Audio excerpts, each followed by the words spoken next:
The Twins have been very good since the All-Star break. They've been very good at Target Field. They hope both trends continue tonight.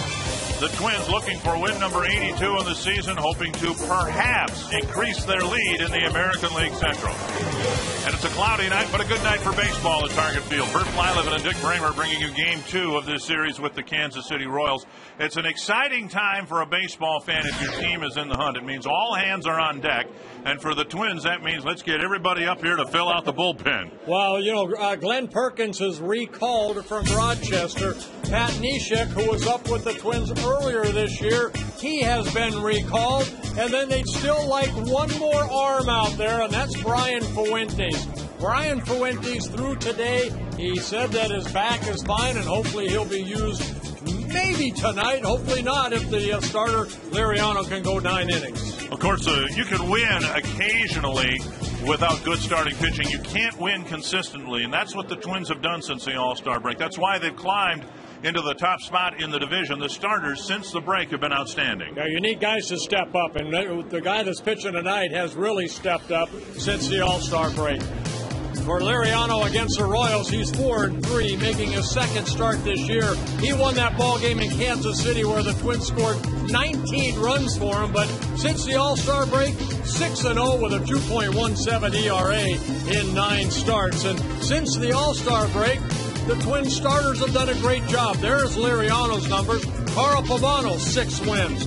Scott Baker nursing that elbow right now with 5 wins. And Brian Dunsing put it into the rotation, Dick. He's done a great job. That's our Lincoln Mercury key stat showing you why the Twins have climbed to the top in the American League Central. They hope to stay there, in part because of Jason Kubel swinging a hot bat. We'll break it down when we come back.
By your local Northland Ford dealer.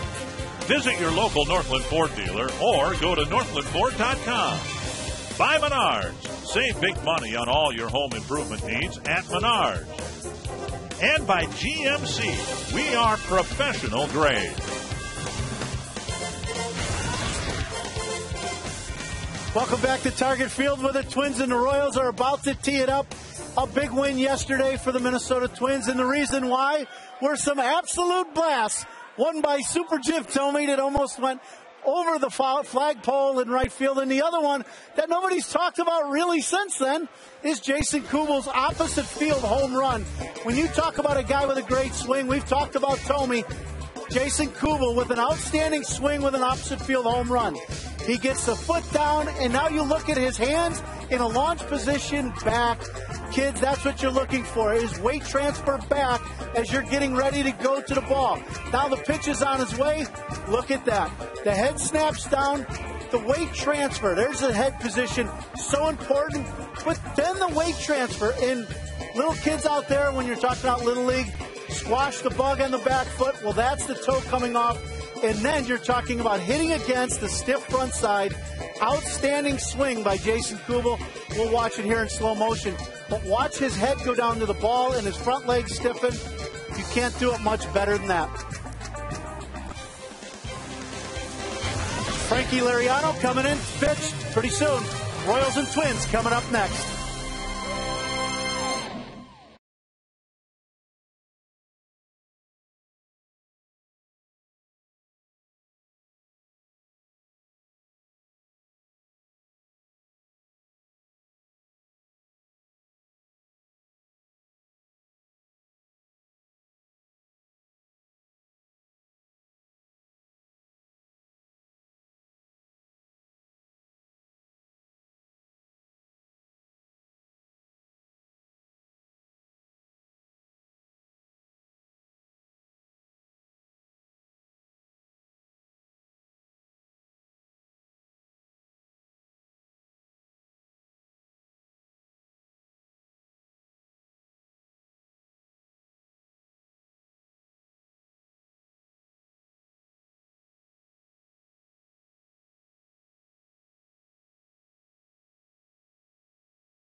The top of the American flagpole.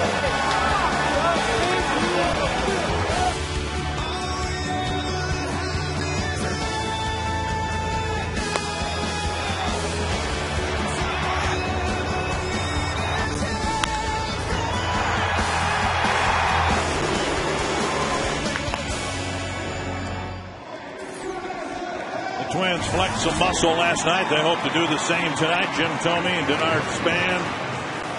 Ben Revere new to the ball club. And the Twins in position to continue to do well in this homestand. They've only lost once on this homestand. They swept a very good Texas team here. Now they hope to clinch a series win against the Kansas City Royals. Menard's batting order for the Royals. Gregor Blanco leading things off. Mike Aviles hitting second. Billy Butler third. Wilson Betemit hitting cleanup. Josh Fields followed by Alex Gordon. Brian Pena. Miller, and then Yuneski Betancourt. And the Chiefs scouting report on tonight's starter, Francisco Liriano, looking for win number 13 on the year, making his 28th start.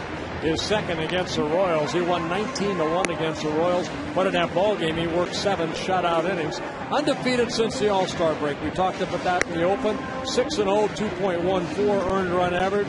And he has been given extra days rest between starts. Liriano with 166 innings pitched. It's the most he's pitched at the major league level. So we'll see how he fares right now with the extra day. Northland Ford defense for the Twins. With Delman Young in left. Bernard Span in center. Jason Kubel in right. Matt Tolbert, J.J. Hardy, Orlando Hudson, Michael Kadire have been very steady at first base. And Joe Mauer back behind the plate. Well, Liriano, of course, will throw 3 pitches, a fastball. He'll have a sink on that fastball at times. Good hard slider, his strikeout pitch, and a very good circle changeup.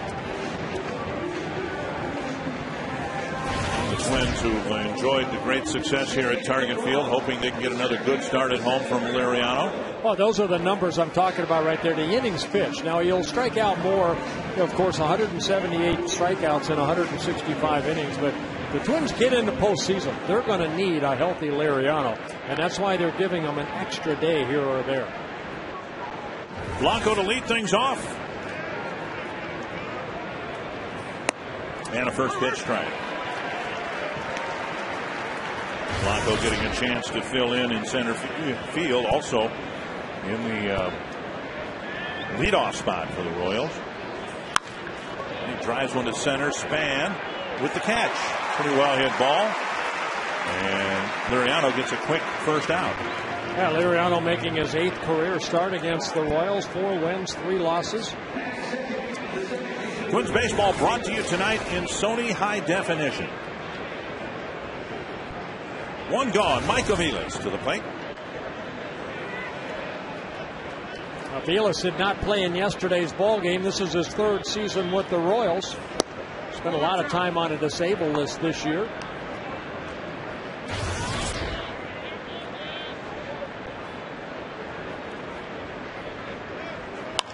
He pops it up short right field. Kadire back.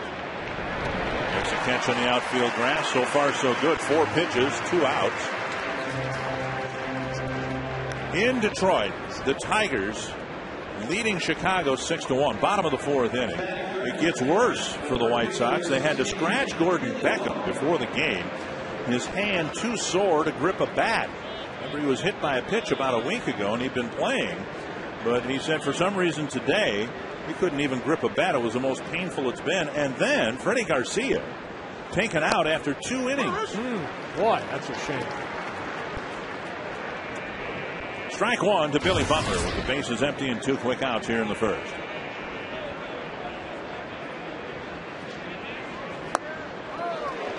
Two strikes. Oh, good changeup right there. That's that circle changeup with a little motion down and away, little movement. Look at the little movement right here. Great location, and Butler misses.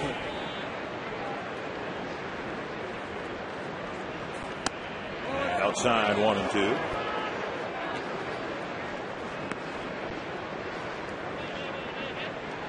Opponents hitting 247 off of Liriano. Right-handers 253, left-handers 227. Giving up only 3 home runs, all the right-handed hitters. 2-2. First inning jitters. Beyond that, he's done very, very well. Little pop-up, short right field. Kubel comes in. A 9-pitch, 1-2-3 first inning for Francisco Liriano.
this was a pretty good one. A quick 3-up, 3-down inning, and now the Menards batting order for the Twins. Denard Span leading off, Orlando Hudson hitting second, Joe Mauer, Jason Kubel, Michael Kadire. Good numbers against the Kansas City starter. Jim Thome, Delman Young, J.J. Hardy, and Matt Tolbert.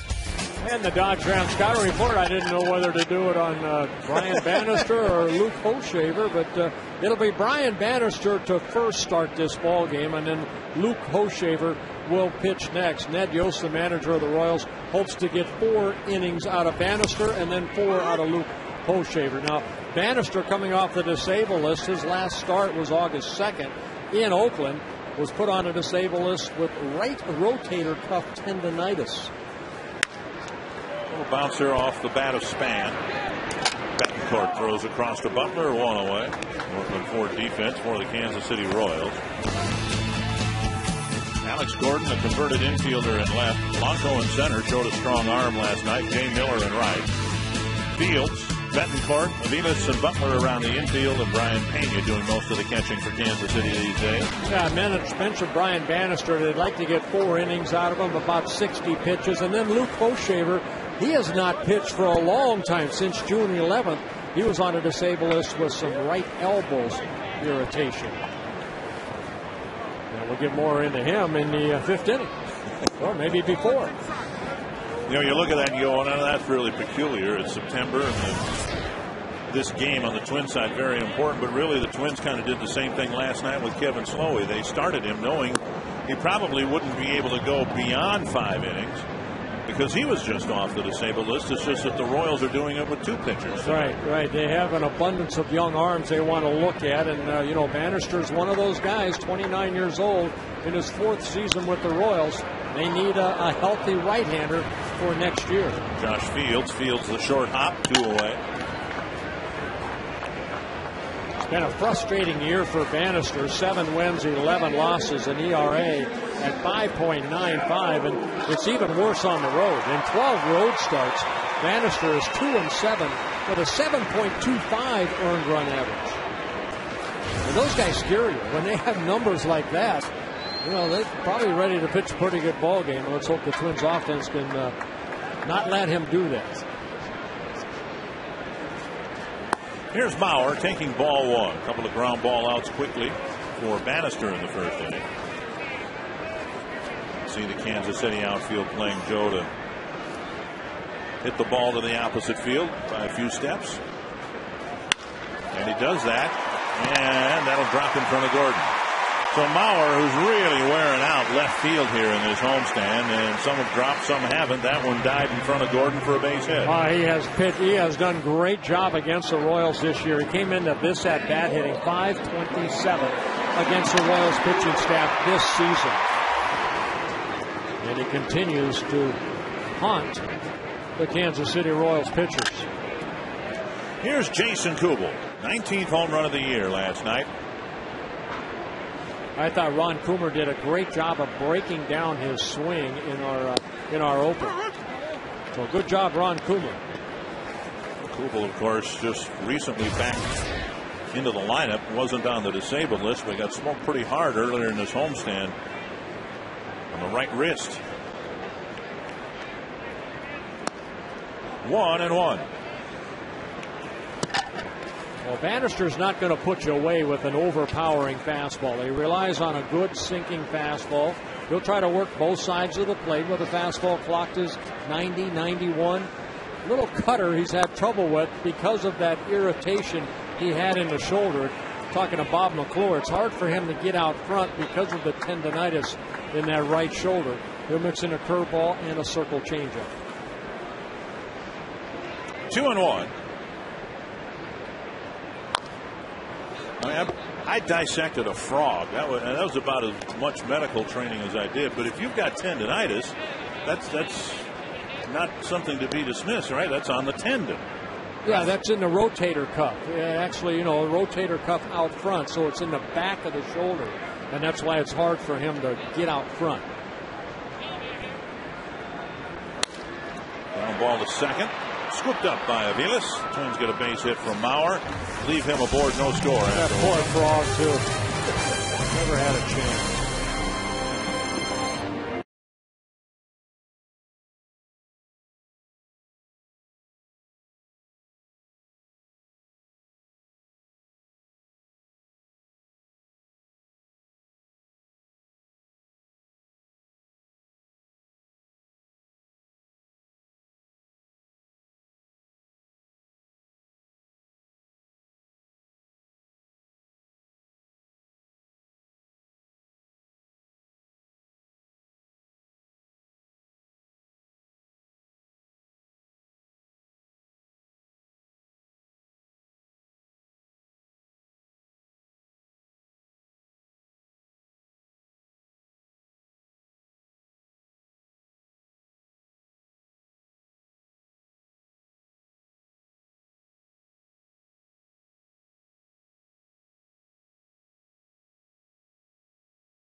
Farmers Insurance true story. On this date in 1970, game one of a doubleheader, Brant Allier drove in 7 runs to set the then team record. Then in the nightcap, Hal Haydell hit a home run in his first major league game. I was there. I remember both of those. Brant Allier, we won that first ball game 7-6 against the Milwaukee Brewers. And then Hal Haydell, it was actually Louis Tiant that started that ball game. Won only 1 inning. Hal Haydell came in relief, won his first major league game in that ball game, and they ended up beating the Brewers 8-3. Won both games with a doubleheader. And Hal Haydell, in his first at bat against Al Downing, ended up hitting a home run in his first major league at bat. Well, that wasn't the most famous home run that Al Downing gave up. No. For Hal Haydell, it was. Right. Al Downing was the guy who gave up the Babe Ruth record breaker to Hank Aaron. 1-1 to Wilson Betemit. And another pop-up. Liriano getting the Royals to hit the ball in the air. Hudson tracking it and making the catch in front of Jason Kubel. 1 away. Hey, Tim Laudner, you know what? When you're down in that camera well, when Liriano has that changeup going, everything's down in the strike zone. That's got to help his slider and fastball, too. Oh, immensely, Bert. You know what? You talk about Francisco Liriano's changeup, and we've never talked before, but what makes the changeup so good is his arm speed. And it's becoming better and better. Every time he goes out there, his arm speed is up there, which is what makes the changeup, the off-speed pitch, so devastating. Another fly ball. This one hit to short right center, and that's going to drop in front of Kubel. Now Span picks up the ball and fires it in, and Fields is aboard with a bloop single. That's one of those swings right there from Josh Fields, who very strong. Now he's just activated off the disabled list too. He had right hip surgery this year, and Kubel coming in. Span was playing pretty deep right there. Ball lands in front of Kubel, and Span right there to back up. So the first Kansas City hit, again hit in the air, and Alex Gordon will hit with 1 out and 1 on.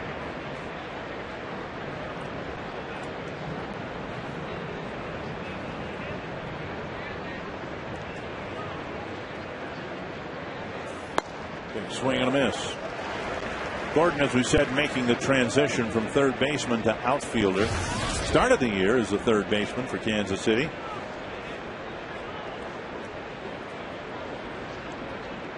Gordon still in the formative years of what he hopes will be a very good major league career.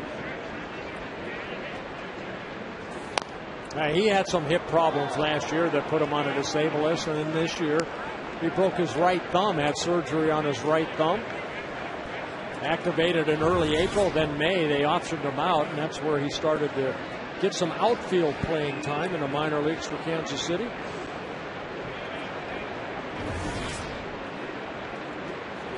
2 strikes to Gordon.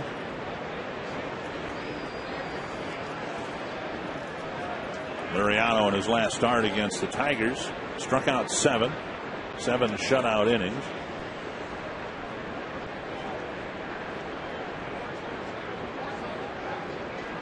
And Mauer will go to the mound. Yeah, Liriano has started 26 ball games. This is his 27th start. In 7 of his 26 starts, he went 7-8 innings where he threw shutout baseball. Twins have been involved in 12 shutouts this year. Liriano has pitched in 5 of those shutouts. He has yet to complete a game this year. But boy, in today's game, you can pitch 7 shutout innings. You've got a good chance of winning. Just off the outside corner with a fastball. 1-2. Well, and Tim Laudner, I know you're down there. That's what helps. You keep that changeup down, and then that fastball, even though it's at 93, 94, it looks 97, 98. Yeah, absolutely. He threw a couple of beautiful changeups to Billy Butler in the top half of the first inning. And you know what? You plant that seed early in the game, and pretty soon you start making some of these hitters look for it. That 93, 94 mile an hour fastball goes right by you. You can see the walk to strikeout ratio. Outstanding. He gives up less hits to innings pitched. 154 hits coming into this game and 166 innings pitched. 2-2 to Gordon. And Gordon laying off 3 pitches outside the plate, including the slider that Liriano usually uses to rack up a strikeout when he needs one. So we'll see if the Royals send Josh Fields. He doesn't have an abundance of speed. Liriano this year has kept the ball on the ground for the most part, given up just a dozen ground ball, or has induced a dozen ground ball double plays. This one looped foul. Well, he went to the slider right there, 3-2, and Gordon, the ball was left up, just hit it foul.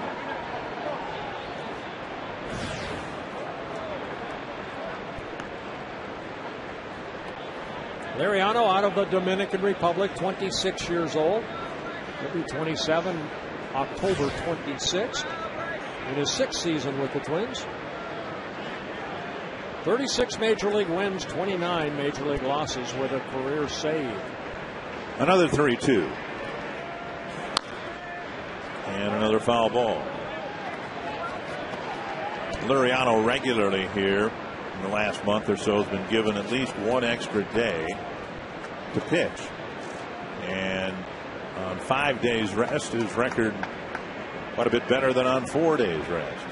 Well, he's one of these pitchers that has kind of a violent delivery. Okay, I mean, his follow through kind of takes him sometimes back towards shortstop.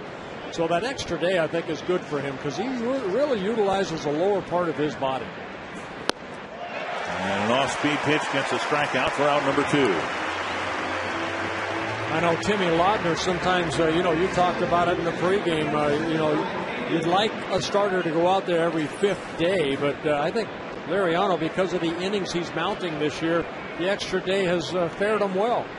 Yeah, I know you're exactly hit this. You hit it right on the nail right on the head, Bert. But you know what? Did you want to get pushed back? Did you want to go out there every 7th day? No, not at all. Tapper to third. Tolbert goes to Liriano second. coming off the Tommy John surgery either. And the Royals are done in the 2nd inning. Jim Thome will hit second when the Twins hit in the 2nd inning.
Goodness gracious.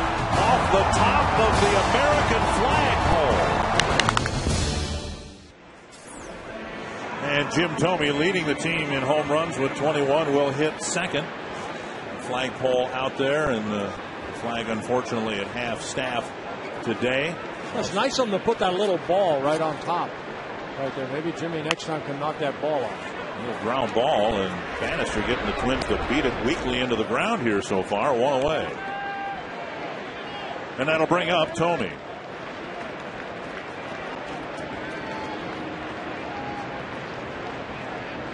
Thome with the 480-foot mammoth home run last night. It's not the longest home run he's hit, and it's not the longest home run he's hit against the Kansas City Royals. Back in 1999 in Cleveland's ballpark. It used to be called Jacobs Field back then. He hit one 511 feet to the opposite field, to left center field. One strike to Tomey. And now a ball. Now imagine he pulled that ball. It was a changeup last night, and he pulled it 480 feet. But imagine hitting one over 500 feet to left center field as a left-handed batter. You get some idea how immensely strong this guy is. Yeah, there's only a handful of guys that could do that, and Jim Tomey's one of those. 2-1 to Tomey. And now 2-2. And he's enjoyed hitting here at Target Field. He's hit 12 of his 21 home runs here at Target Field. There's the flagpole. And remember, the ball hit just a foot or two below the very top. And that's where it was hit from. That's a long ways. As a pitcher, you're going to give him up. Give him up like that. 3-2. Tomey against Bannister over their meetings. 9 hits for Tomey and 30 at-bats with 3 home runs. Full count to the Twins DH. And he takes ball 4. Well, here at Target Field, as you said, he's enjoyed hitting him a long way here. His home run against Matt Thornton, 445 feet, the 3rd longest home run hit here. Then on Saturday, he hit one into right center field, into the second deck, 449 feet. So the question I have is, where's the next one going to go? He's picking up distance as we go here. Check swing, no swing. It's ball 1 to Delman Young. Bannister has given up a base hit to Mauer, but he's gotten 4 ground ball outs. Now trying to pitch around the 1-out walk to Jim Tomey. And there's a strike to Delman Young. Young with 93 runs batted in. That matches his career high the lone year he was with the Rays.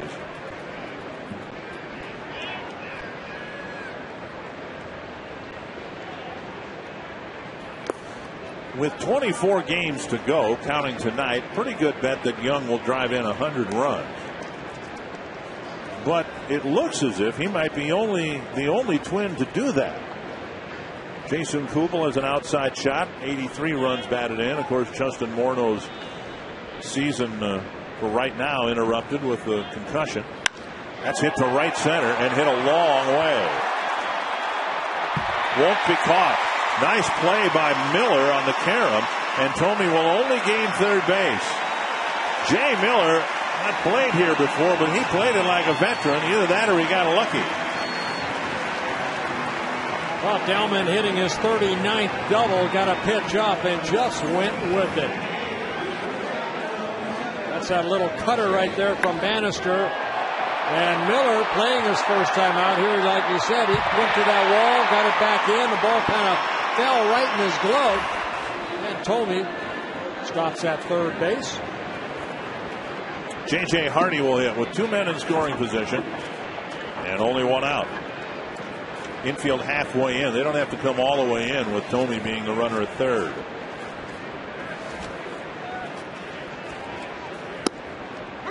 Called strike. Hardy, who walked a couple of times in the game last night, by and large has had a pretty productive homestand offensively. A chance to drive in the first run or runs of the game here in the second inning. 1-1.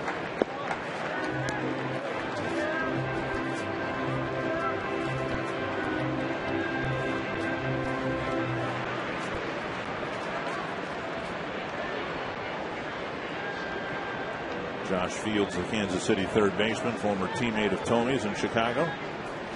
That's to the right field corner. Miller will chase it and make the catch. Tomey's going to tag, and he will score. And Young goes to third.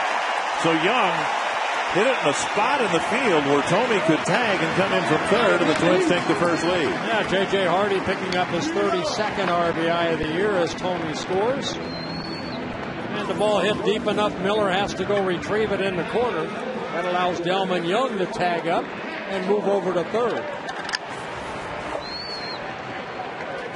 And now Matt Tolbert.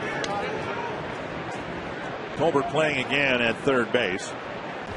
Danny Valencia feeling well enough to play, but the Twins being very cautious with the rookie and the injury that he succumbed to. The Twins have an off day on Thursday, and Valencia's chances of playing tomorrow probably aren't very good either, with the Twins' history of using off days to get that extra day to get an injury to heal. Here's a drive to left center. And making a running catch out there, Blanco, to end the inning. A walk, a double, a sacrifice fly, and the Twins are on the board.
By Lincoln Mercury. Visit your local Lincoln Mercury dealer or go to experiencelm.com. And by AT&T. Find out what's possible with the nation's fastest mobile broadband network. AT&T. Rethink possible. And Francisco Liriano delivers a slider for a called strike to Jay Miller. He'll be followed by Yuniesky Betancourt and Gregor Blanco. And a called strike on what looked to be the changeup. 0-2. Yeah, Miller getting called up from AAA Omaha on August 18th. He was claimed off waivers from the Oakland A's in April of this year. Ooh, a rocket up the middle on an 0-2 pitch. So Miller gets an opening base hit here in the third inning.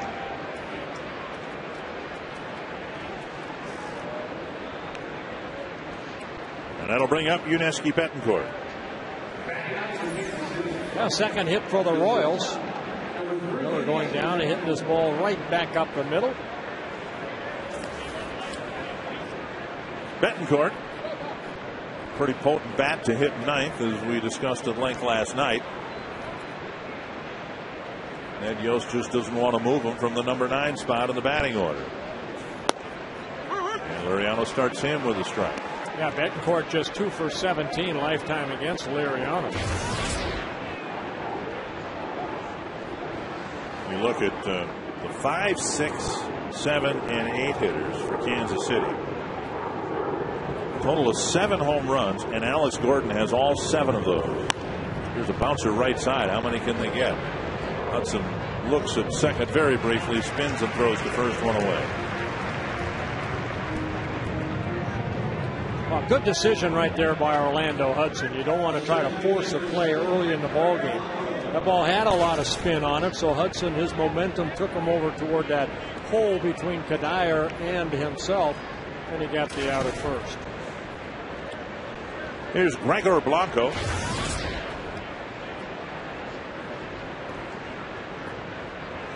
Liriano doing a good job of getting strike one. 8 first pitch strikes so far in the 9 batters he's faced.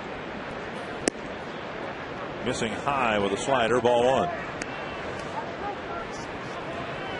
In the top of the 6th now, Justin Verlander's been given a 5-run lead.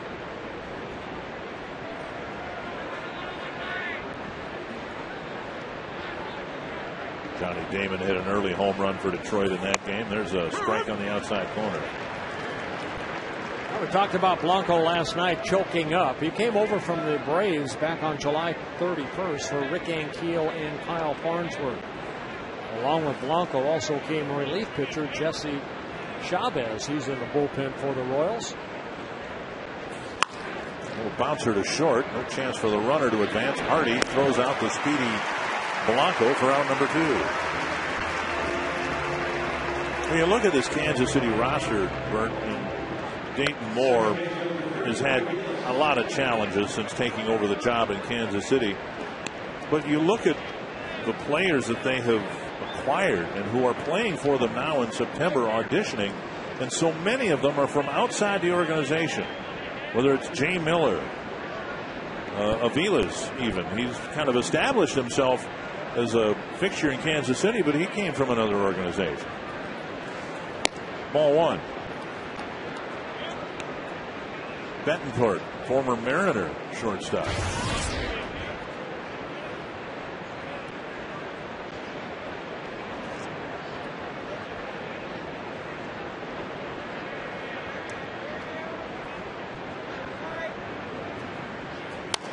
Chopper left side. Now Liriano getting some ground balls and ground ball outs. 10 pitches in the 3rd inning. Even with the leadoff single, the Royals don't score.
Minnesota. You can visit exploreminnesota.com. Plan your next Minnesota vacation.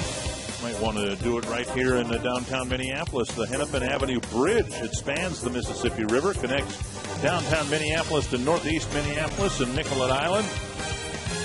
It was originally opened as a toll bridge in 1855. Now, what in the world? How would you? I suppose the toll back then might have been what, a penny? 2 cents? $1.50. No one went that way. And strike 1 to Span. Span hit a bouncer to short his first time up.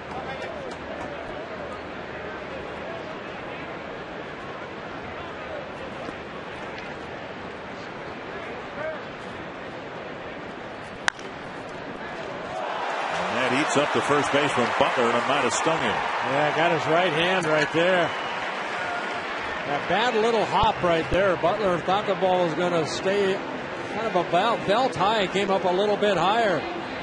See Butler hurting a little bit. Take a look right here. Butler getting in front and then getting off his chest, it looked like, but he's kind of holding that right shoulder area.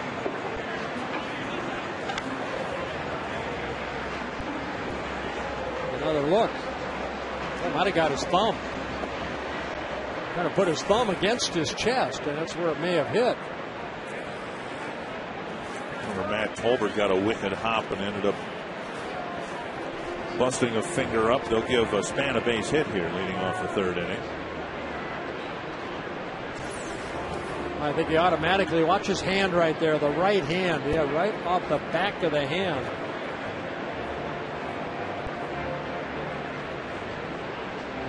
Martin, the former Kansas City infielder, now with the White Sox, had that happen to him and missed significant time. And Butler's going to have to come out of the ballgame. So the Royals have to change out their first baseman because of injury. Boy, I hope he's okay. He's having a fantastic year for the Royals. He hasn't had a lot of support around him, but came into this game hitting .313. Keila Hui is going to take over at first base. Hui played first base in last night's ball game. You can ask a question online at carsoup.com/baseball. Mike Brock, I believe is how you pronounce it, from Montevideo. What is the highest number of wins by a Twins team in the regular season?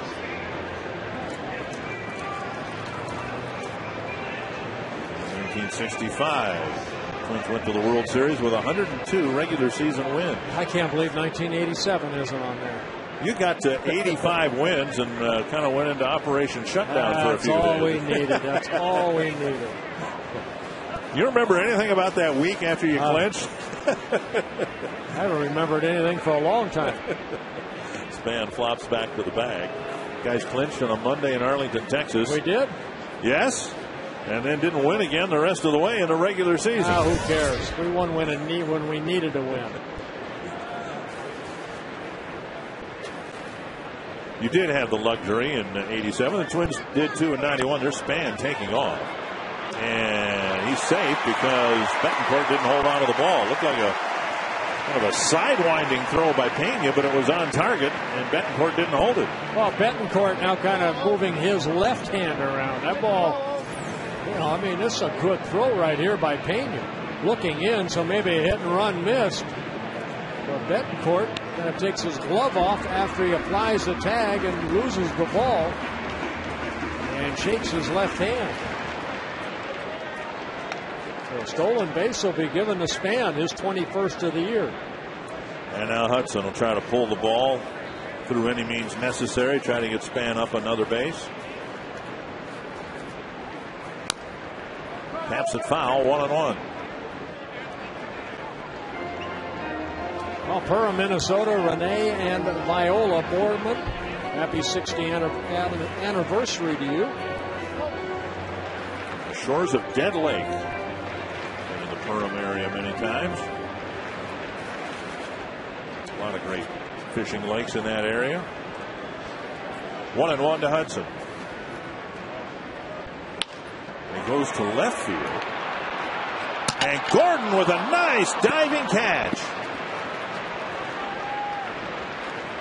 So Hudson flips one down to left, and Gordon makes a nice diving catch for the first out. I remember in yesterday's ball game, he came in and the golf ball kind of short hopped him, and he was charged with an error. Here he comes in, makes sure that he gets in front of this ball. Right off the bat of Span in yesterday's ball game. Span ended up at third base, but a nice concentration, nice sliding, diving catch by Alex Gordon. That'll bring up Mauer. Joe with a single to left his last time up. And strike one.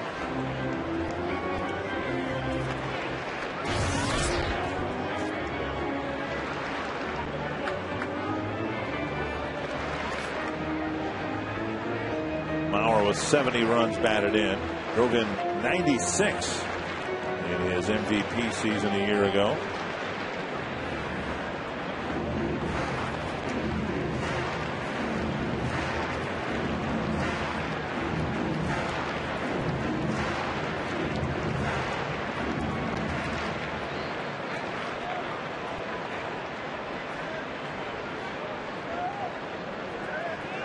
Span with good speed, a hit to the outfield should bring him in.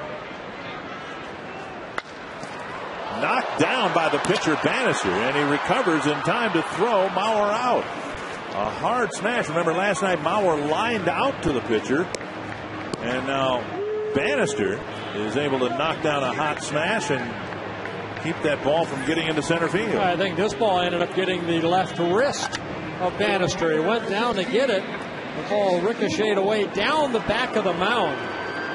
Now he's in front of the mound. Now he's got to go on the other side of the mound and pick it up barehanded and get it over to first base for the second out. On the play, Span went to third. Well, here's Kubel. Now it'll take a 2-out hit to get Span in. He's had a great chance here with Span's single. The stolen base. Now Bannister has gotten Hudson and Mauer, and Span is still on the bases. That'll work. A liner to center, and Bannister frustrated because he flicked the glove at it and just missed it. And Kubel drives in his 84th run. Well, I think he's more upset at the location of the pitch. And watch out when you're a pitcher, you let that ball go. You're about 55 feet away, and Kubel took it right back up the middle. Kubel driving in his 84th run. The Twins take a 2-0 lead. But you see the pitch right there, and that ball right over the glove and the head of Bannister in the center field. So the Twins get the 2-out hit from Kubel. And Kadire will come up. And a strike on the outside corner. Kadire's got very good numbers against Bannister. 10 hits and now 28 at bats with a couple home runs. Sharply hit into left field. And the Twins get another 2-out hit to prolong the threat and get Tomey to the plate with 2 men aboard.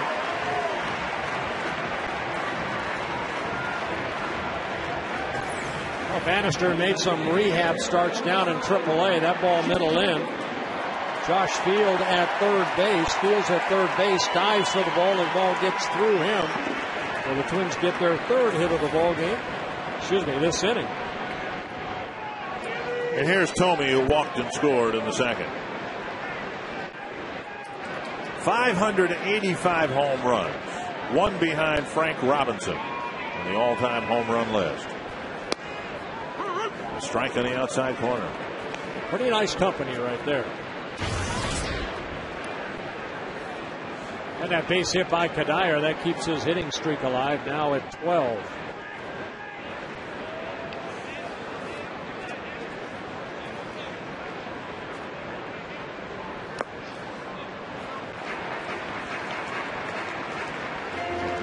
You look at the list,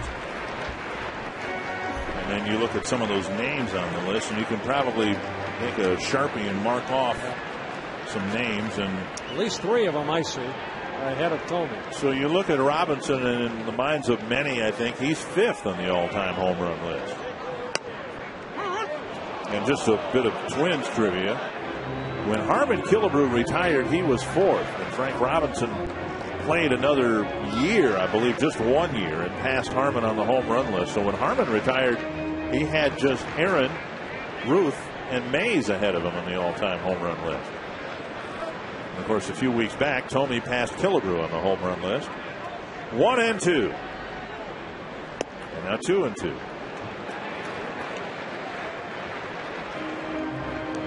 Pena and Bannister will talk it over again. Bannister about to throw his 45th pitch of the ball game. Yeah, well, I've got a break right here. I'd like to shout out to some of the kids that Gail and I saw yesterday at Children's Hospital. We've been going there, seeing a lot of the kids. Devin, Jackson, Abe, and Kristen went home yesterday. But our prayers are out to you and your family, guys.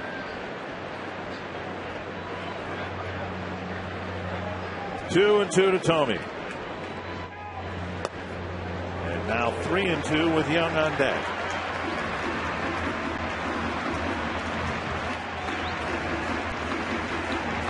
The thing about Tomey, he's got a great eye at the plate, all those home runs, but he's also a .277 career hitter.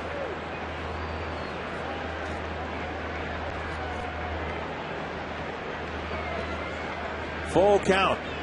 The runners go, and it's not even close. And maybe some signs that Bannister's fatiguing here a little bit. He's having a hard time getting the third out in the third inning. Well, second time he's walked Jim Tomey. The only 2 walks in a ball game. No strikeouts for Bannister. He's on about a 60 pitch count. Right. Young drilled one off the fence in right center field back in the second inning. Bases loaded and 2 away.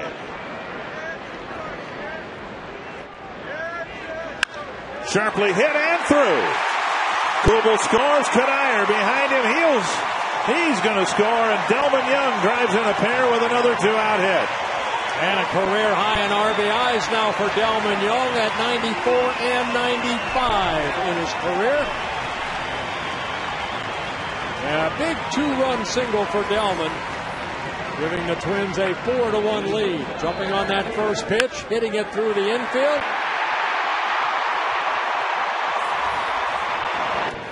And the fourth batter reaches with 2 outs in an inning.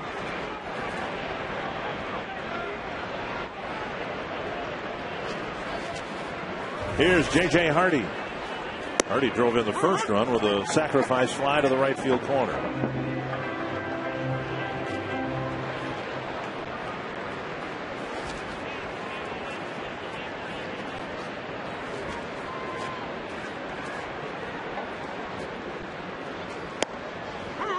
At the belt, then called strike. 0-2.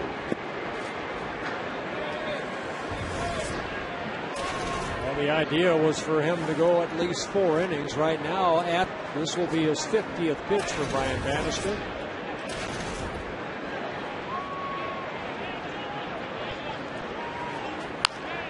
Breaking ball hanging in there a little bit, and Hardy pounded it foul.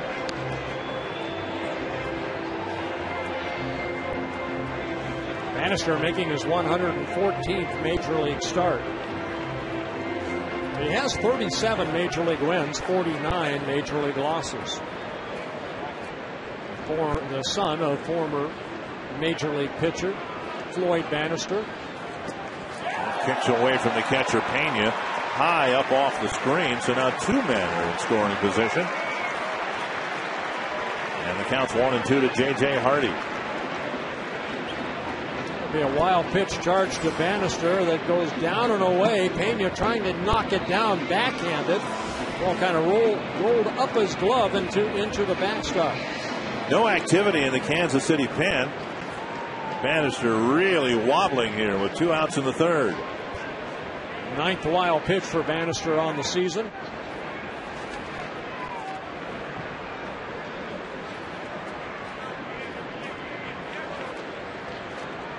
And Yost, of course, he'd like Bannister to at least get through the third inning. He's backing up a starting pitcher with another starting pitcher who's used to going through his routine to enter a ball game at the beginning of an inning rather than in the middle of an inning. 2-2.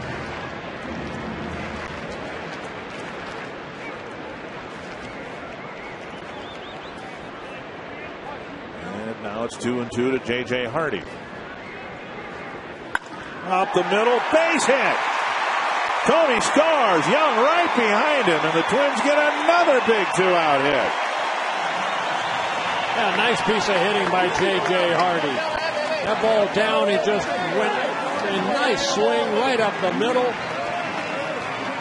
And the Twins take a 6-0 lead. Not a bad pitch. J.J. just dropping the barrel of the bat right back up the middle. That scores Tomey and Young. The Twins will put 5 on the board so far here off of Bannister in the third inning. And Bob McClure coming to the mound, and they are warming up someone now down in the Kansas City bullpen.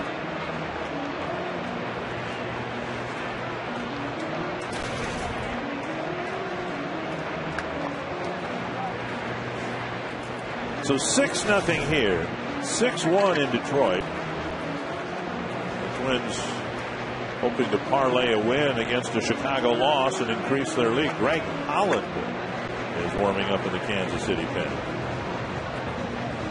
We're talking about the Royals and how they haven't had much in the way of a productive farm system. Twins right now have 32 players with all the September call-ups. 18 of them, that's not counting Justin Morneau, 18 of them drafted and developed by the Twins. I think that's exactly what Dayton Moore would like to do for the Kansas City Royals. In time, it's just a slow process.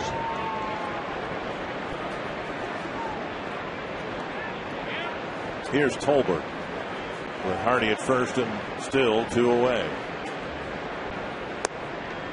Just outside of ball.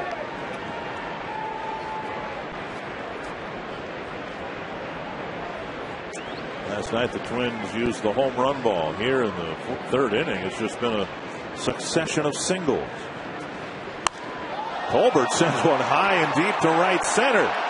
Miller going after it, can't make the play. Hardy's going to score. Tolbert flying around second on his way to 3rd. So Tolbert driving it about 380 feet and off the glove of the Kansas City right fielder. Yeah, Miller, I was watching his route right here. He didn't go back right away. I think right for a second he thought he had to play this off the wall. But then he decided to go back, and then it was almost too late. Ball hit off his glove, deflecting back. See, if he goes right back to the warning track right away, he just lost sight of that ball. And the glove closing before the ball could get in the glove. Miller making contact with the wall. Well, you look back at that Jason Kubel at bat. It looked like Bannister was about ready to wriggle out of a little bit of a jam here in the 3rd inning, but then 6 straight batters reach with 2 outs in the inning, and the Royals have to go to their bullpen.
On the FoxSportsNorth.com for your chance to be circled at a Twins game. Click on the Circle Me Burt tab and enter and explain why your section and why you should be circled. And hopefully you'll win during the ball game. Winning sections will be announced the morning prior to each game on FoxSportsNorth.com and KFAN.com. Greg Holland coming into the ball game for the 9th time. Yeah, Holland getting called up on July 29th from AAA Omaha. 24-year-old right-hander with a pretty good fastball and mixing a curveball and a changeup. And it sails outside. Span started all of this with a bad hop single off the thumb or the back of the hand of Billy Butler. He stole second. Hudson was retired. Mauer hit a smash up the middle that was out number 2, but it advanced Span to 3rd, and then Or the floodgates open. Tapper right side. And Aviles ends a 10-batter inning. In all, 6 runs scored. And all of them scored on 2-out hits.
Now for a preview of the Vikings season with Paul Allen and Vikings radio analyst Pete Bursich.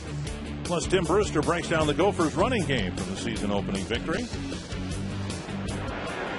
Francisco Liriano staked to a 7-run lead, and he delivers ball 1 to Keila Kaiahui. You know, last time Liriano faced the Kansas City Royals, it was in KC, and he had a 17-run lead. You know, ended up leaving that ball game with a 17-0 lead, and then the Twins ended up winning 19-1. So Liriano getting some good run support against the Royals this year. 2-0 to the replacement for Billy Butler. If we get word on Butler's injury, the severity of it, we'll pass it along to you. Kaiahui played last night and got a single and 4 trips. Just off the outside corner, now 3-1. Bottom of the 7th in Detroit. Tigers still leading 6-1.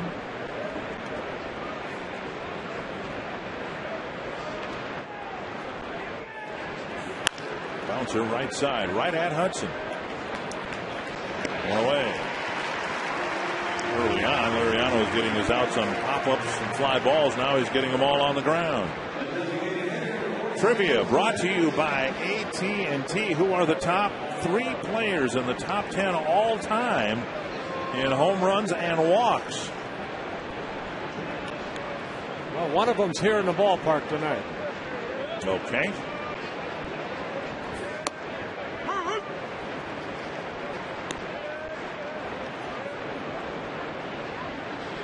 Benamit hit a pop-up to Hudson his first time up.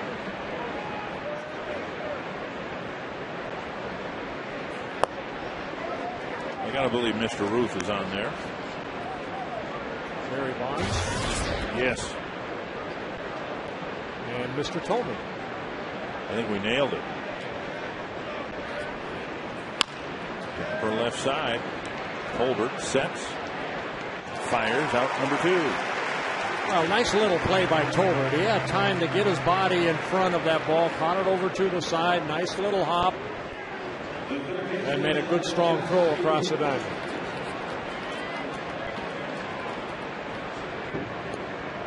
I believe it would be Ruth, Tomey, and Bonds.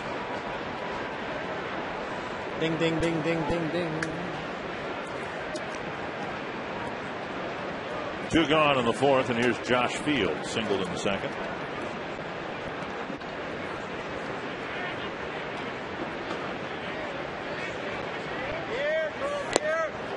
Big swing and a foul. That's right. Hey, Tim Laudner, which ones did you play with there? Babe Ruth, Barry Bonds, or Jim Thome? Didn't you room with Babe Ruth? No, that's Jimmy Reese. Jimmy Reese. Name out of the past. You know, Liriano's got it. I'm not going to say he's got it in cruise control tonight, Bert, but you know what? He's using all of his pitches, doing what he has to do. The boys have thrown a crooked number up on the board, a couple of them. Actually, one crooked number up on the board. But, you know, I want to get back to talking a little bit about this pushing him out, getting him some rest. And I know he's coming off of Tommy John. I know he's had some extra innings in winter ball last year, but don't you think that when you pitched on every fifth day that you were more effective? There's a drive to left off the bat of Fields. And that's high off the wall and might be ruled a home run. It is. Second base umpire Mike Mutlinski rotating his index finger, and Josh Fields, it's his first of the year. Yeah, it looked like a breaking ball down, and Josh Fields, who had 31 home runs with the Chicago White Sox in 3+ seasons. Take a look at the pitch right here from Liriano. A slider, not a bad pitch, but Fields dropping the barrel of the bat and hitting it into that flower bed, just over the wall, hitting the railing right there, and bouncing back into play. Puts the Royals on the board, and only the 4th home run that Liriano has allowed this year. Well, going back to you, Tim Laudner, well, yeah, I mean, that's the way I want it to be, but you're trying to protect Liriano and get him ready for postseason. The most innings Liriano has worked in a season was last year, 136 2/3. He made 24 starts, 29 appearances overall. But remember right what he was over 170. But you remember what he was like too in the second half of the year. He was not used in the rotation anymore at the end of the year, and had lost his confidence. Seemed confused at times out there. I think they want to be very sure. And Liriano himself, he asked for the extra days. It wasn't like, you know, they were wanting to push him to me, you know, back.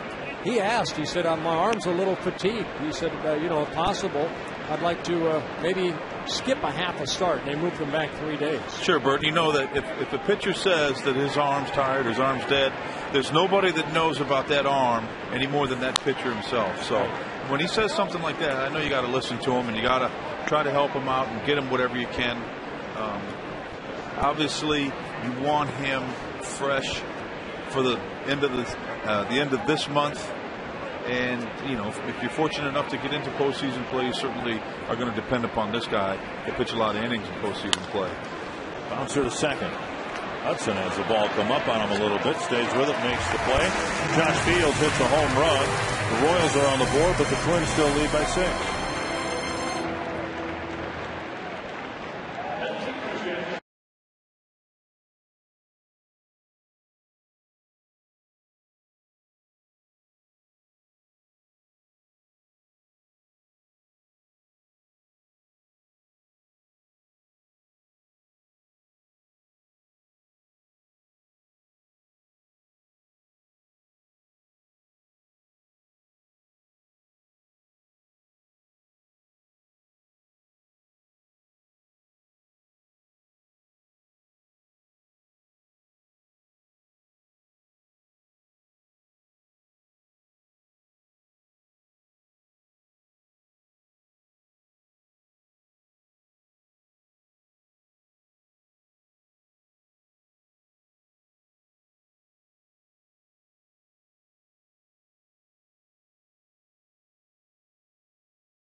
Okay. Grand Casino's story of the game so far. Well, Twins score the 6 runs in the bottom of the 3rd inning. All 2-out hitting. Very good hitting by the Twins offense, who come into this ball game leading the American League, hitting at .278 as a ball club. Elman Young, a couple hits. Now a career high 95 runs driven in. And Liriano just gave up that home run. He's given up only 3 hits, only 50 pitches in the first 4 innings. There's Luke Hoshaver coming off the disabled list, making his first start since June 11th. 13 starts earlier this year, 5 wins, 4 losses, an ERA just under 5. Hoshaver, 26 years old, in his 4th season with the Royals. He's one of these guys, Dick, that they hope that he can be consistent and healthy because they really like his stuff. Former #1 pick by the Royals back in 2006 out of the University of Tennessee. And Hudson drops a first pitch softly into left field, a base hit. Gordon with a nice effort, and he tried to sell it, but Hudson drops a base hit into left field. He took a hit away from Hudson in the 3rd, and he nearly did it again. Yeah, Jerry Davis, the crew chief, third base umpire, runs out there and he sees that that ball hits the turf first.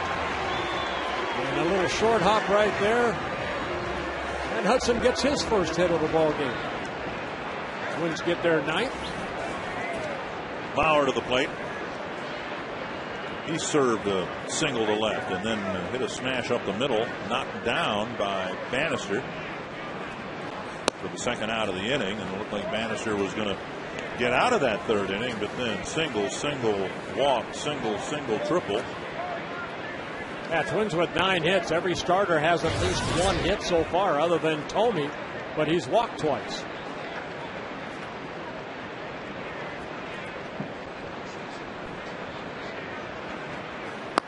Down and in again, 2-0. Well, you look at the Royal rotation, what it could have looked like this time of year. Hoshaver could have stayed healthy and been an emerging pitcher. Bannister could have stayed healthy and been a reliable guy. Gilmesh is relegated himself to bullpen duty. He really needs shoulder surgery, but he's trying to reward the Royals for their faith in him, signing him to the big contract. If he has surgery, he's not going to get to pitch at all for the Royals in the final year of his deal. Now he's saying, I'm going to be a relief pitcher and honor my contract. Greinke's taken a step back from his Cy Young Award season. There really isn't much that's gone right in the pitching department for the Royals. That's why they're last in the American League, combined 5.03 earned run average. Twins at 3.86 coming into the game. They are 4th in the American League. And Mauer again tries it up the middle. This time he gets a base hit. So Hoshaver greeted with a couple of base hits as he begins his first inning of work.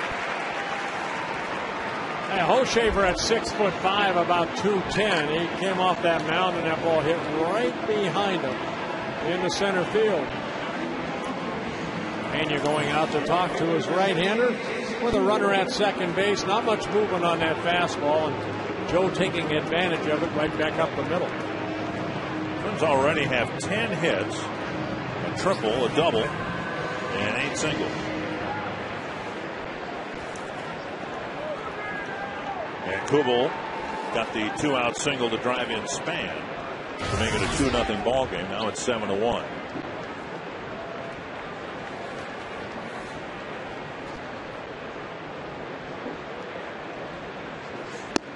Down low, ball 1. Well, Hoshaver went on a disabled list when he said he hurt his elbow taking batting practice before interleague play. In spring training, he was working on a split finger, and there's kind of, okay, was it the split finger that hurt his elbow, or was it the extra batting practice he was taking? I asked that to Bob McClure, and Bob McClure said that he was very ginger with him at the beginning of the season because he threw a splitter in high school, very successful. When he went to University of Tennessee, they kind of canned the split finger. But Bob McClure said he wanted to throw it earlier this year in spring training. He would only let him throw 5 to warm up and 10 in a ball game. So, Bob said that, Bob McClure said that it was definitely too much batting practice. Ended up hurting something in his elbow. Top of the 8th, Manny Ramirez has just had to leave the ball game. He got hit by a pitch. White Sox trying to put together a late inning rally against Justin Verlander. And a called strike, 3-1 to Kubel. Did you ever try, even in a bullpen session, to throw the splitter? No, I was actually, Gaylord Perry showed me how to throw the spitter in Texas. No, he did, on the side. But the next day, my elbow was barking so bad, I said, there's no way I could throw that. And a split finger, Bob McClure said it wasn't like Jack Morris's split finger. His little pop-up in the infield. Infield fly rules called, 1 away. I'm going to grab a baseball right here, and now they come up here right here. Now, split finger, Jack Morrison, you'll see a lot of guys, jam that ball in there like that. He said with Holshaver, all he did is he asked him just to split his hands open a little bit for a changeup. Right. A split finger, a lot of guys, like Jack Morris, he used to just, bury that ball in there like that and then throw it. And the ball would tumble a little bit. Where Holshaver, all they wanted him to work on a changeup and just kind of open up your fingers a little bit. So he didn't feel that was anything that would put the stress on the elbow. Now to throw that, that's like a hard slider. You have to really come through, and it puts a lot of torque on that elbow area. That's one reason I didn't throw it, because I had my curveball that I didn't feel like I needed anything like a split finger. Well, in the Twins organization, it is a pitch that is discouraged. They, in the minor leagues, they don't want them to throw it. And in the major leagues, Pavano has kind of that pitch going for him. That's kind of his changeup. Well, yeah, he almost adds another finger, Pavano. It's almost, his paws are like bear paws, that ball can be hit in his hand. But you know what, to me, and I do scouting reports on every pitcher that we face, and it used to be 4 or 5 years ago, Dick, if I had 10 pitchers, 3 or 4 of them I would write down split finger. Right. Now it might be 1 or 2 on a staff that has a split finger. So it is a pitch that I think they're realizing that to throw it, you have to have a very strong elbow. Jack Morris he's like a bear too. He had to have a very strong arm, as Gaylord Perry did. Everybody talked about Gaylord Perry's splitter or spitter, but he also had a very good split finger. It's just that he liked his spitter a lot more than a splitter. That and the 300 wins got him into the Hall of Fame. Hey, whatever it takes. 2-2 to Cuddyer. Twins threatening to add to their lead here with 1 out in the bottom of the 4th. Checked his swing, we think. Yep. Well, remember, even Gaylord, I think toward the end of his career at Seattle, he brought the rosin bag out with him, but he had flour in the rosin bag, and he called it a puff ball. So he'd take a bunch of rosin, and it actually was flour in the rosin bag, and when the ball came out of his hand, there'd be a cloud of smoke, like a little puff. Full count.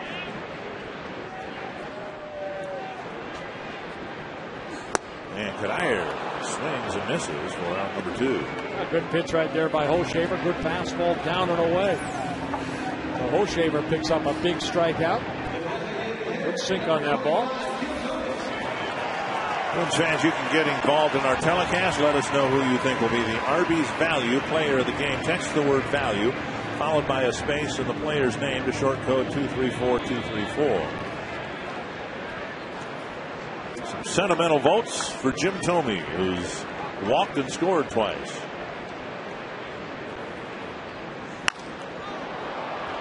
Fouled away.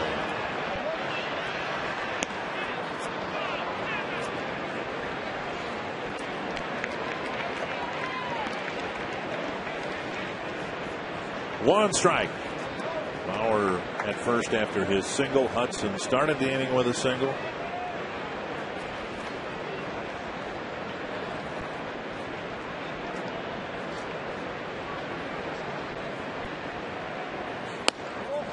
And off the plate.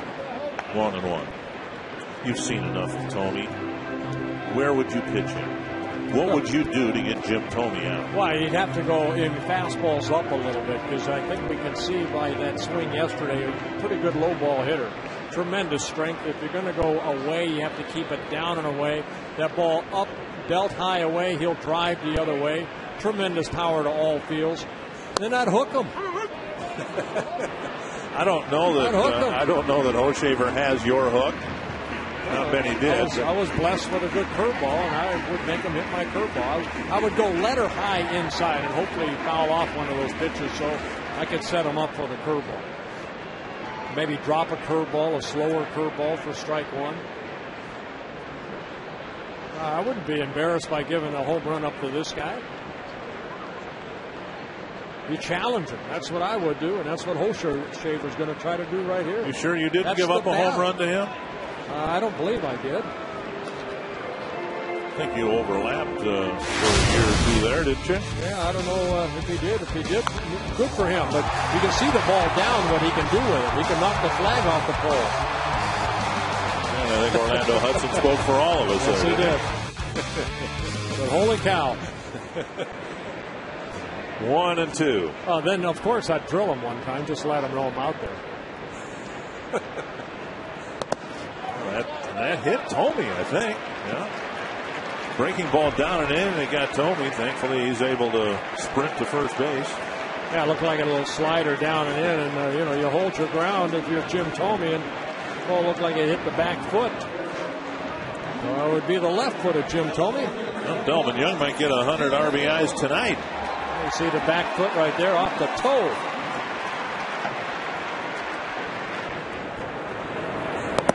Right off the toe. Ouch. Bases are loaded again for Delmon Young. He drove in a pair with a single. He also doubled to right center field off the fence in right center. So good night for Delmon with a couple of hits. And he takes ball one. Pena catching his third pitcher here in the fourth inning.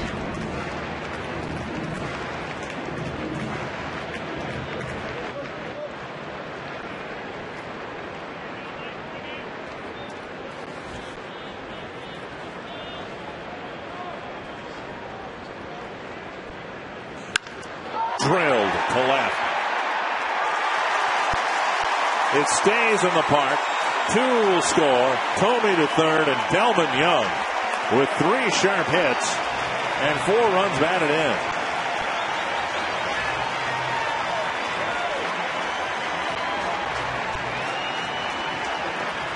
Boy, did he hit this ball hard. Delmon Young with his second double of the ball game. And that ball stayed fair and stayed in the ballpark. A lot of times we'll see that ball bounce out, but right. Delmon Young, I mean, with Thome on, he's not going to score from first, but 4 RBIs in the ball game for Delmon Young, now with 97 in this so far this season, leading the Twins. And another big 2-out hit for Delmon Young and the Twins. Hardy with a strike.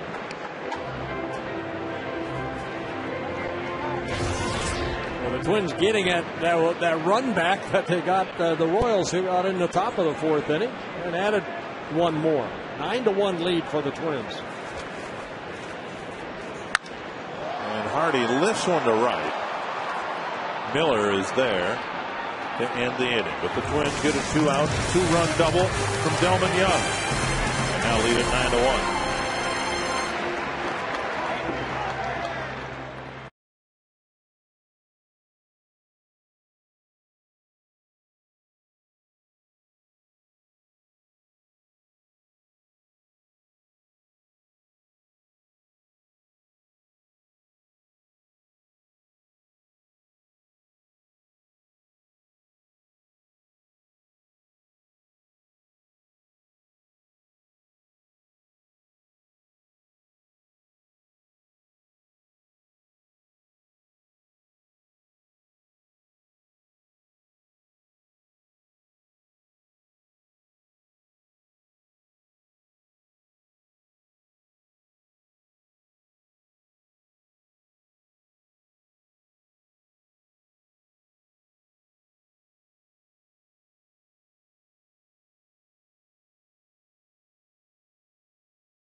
Target Field, some breathing room for the Twins right now. Tim Wadner, Robbie Smikowski, Bert Blyleven, Dick Bremer somewhere. We sucked away Ron Coomer. He's here too.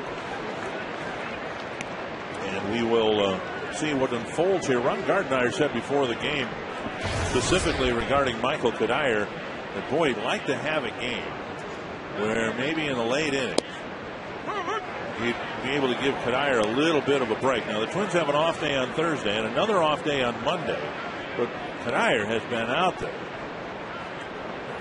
since Justin Morneau went out. He's been the guy every inning at first base. Yep. Little roller to short. And Liriano getting a lot of ground balls, which is a good sign. One down. He's got 8 ground ball outs now for Liriano to go with his 4 fly ball outs and only 1 strikeout. Time for the Coors Light Cold Hard Blast. A lot of 2-out hits for the Twins. Well, Jason Kubel got it going right there with a 2-out hit. Michael Kadire with a base hit. Then a walk to Tommy Delman Young with a 2-run single. Then J.J. Hardy with the 2-run single. And then capped off by the RBI triple by Matt Tolbert. Here's Jay Miller. And he takes strike 1. The double off days, Thursday and again Monday, both come in advance of what looks to be an awfully big series in Chicago. Here's a drive to left. Young hoping for a bounce. It bounces toward Span, and Miller goes to second with a 1-out double. Pretty well hit ball that stayed in the ballpark for a 1-out double. Yeah, Liriano's given up only 4 hits. Josh Fields with a single and a home run. And Jay Miller, his first at bat, a line drive up the middle, got a pitch up right there and gets a double. So all 4 hits by the Royals have come off the bats of 2 players. Miller with his second double of the year.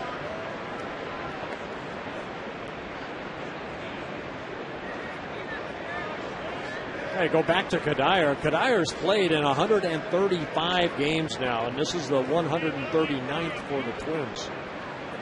So you're right. I mean, a break would be nice. Hudson backhand, fires, safe at first. Betancourt beats it out. And the Royals have runners at first and third with 1 away. Yeah, ball hit right back up the middle. And again, Liriano, one of those pitchers, he falls off toward third base. So that ball hits over toward the first base side, right up the middle. And good effort right there by Hudson, but Betancourt does beat out the infield hit. Here's Blanco. Watch Liriano right there, gets behind him. And Hudson goes a long way for this ball and keeps it in the infield. Well, a good effort right there. Controversy aside, he made a great play to close out the Texas series on Sunday by keeping that ball in the infield. And then, lo and behold, eventually the Twins ended the ball game with the out. But Hudson showing an awful lot of range to his right. Well, alertly what he did, and that's what you'll see a lot of infielders. He picked up Young right away, and he was hoping that Young would go a little bit further than he did. And it just so happened that Young touched the hand of Dave Anderson, the third base coach. And Alfonso Marquez, the third base umpire, saw it and called Young out. Here's Gregor Blanco. Twins, of course, playing the infield back. They'd like to get a double play ball here, even though Blanco runs pretty fast. Liriano's been getting a lot of ground balls, and he gets strike 1 on a chopper at the plate. 3 more runs. A Brandon Inge 3-run home run in the bottom of the 8th inning. So it's 9-1 here, Twins, and 9-1 in Detroit for the Tigers. Twins started the day with a 3.5 game lead over the White Sox.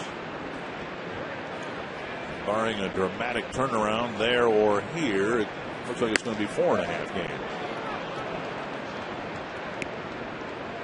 I don't know anything about the newspaper industry, but I couldn't believe the Minneapolis newspaper's headline today, suggesting almost as if the Twins were chasing the White Sox, that the White Sox were casting a shadow on the Twins. Well, the Twins have been in first place and are by 3.5 games. Chicago chasing the Twins, not the other way around. 1-2 to Blanco.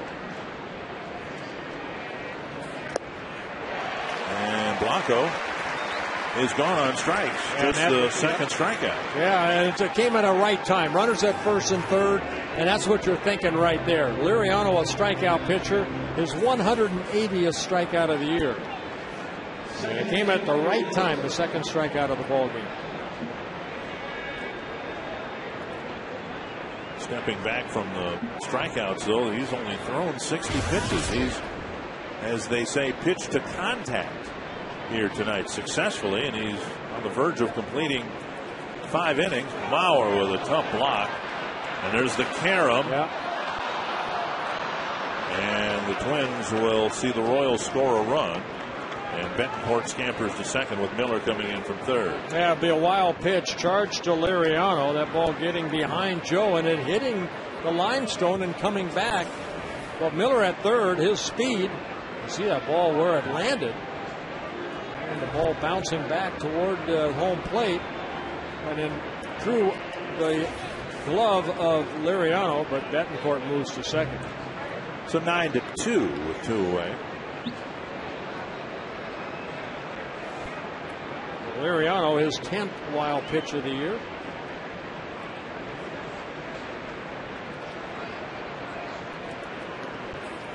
Earlier, I misidentified Aviles. He is a product of the Kansas City farm system, drafted and developed by them.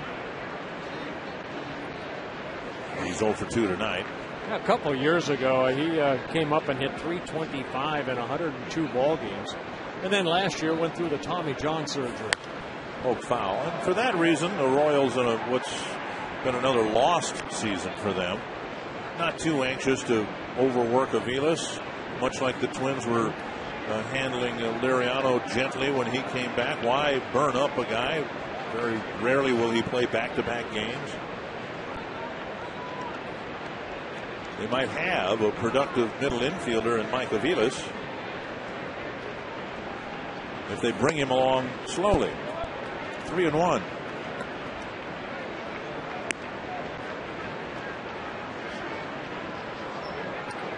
Here's Ned Yost taking over the Royals after the start of the year. Trey Hillman was fired.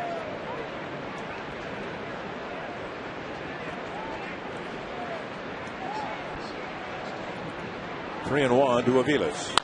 Chopper right side. Liriano keeps another one on the ground. Aviles retired. The inning's over. The Royals get one, but still trail by plenty.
Tomorrow's game day forecast brought to you by Bryant's Heating and Cooling. A clear moonlit sky tomorrow, and it's tranquil. By first pitch, temperatures at 65 degrees with winds out of the northwest at 5 to 10 miles per hour. Clear and tranquil. I like that. I don't know that we've had a tranquil night here at Target Field yet. Well, Rick Anderson, the pitch coach, talking to Liriano. 65 pitches in 5 innings for Liriano. Unless the Twins juggle their rotation, it'll be Liriano, Dunsing, and Pavano in those 3 games the Twins play in Chicago. And again, Liriano, all of them will have some extra rest because of the 2 off days. Right. Matt Tolbert takes high. And Hochevar, who struggled in his 4th inning, on the verge of walking the number 9 hitter here to start the 5th. Yeah, 24 pitches in that 1st inning for Hochevar. And a 4-pitch walk puts Tolbert aboard.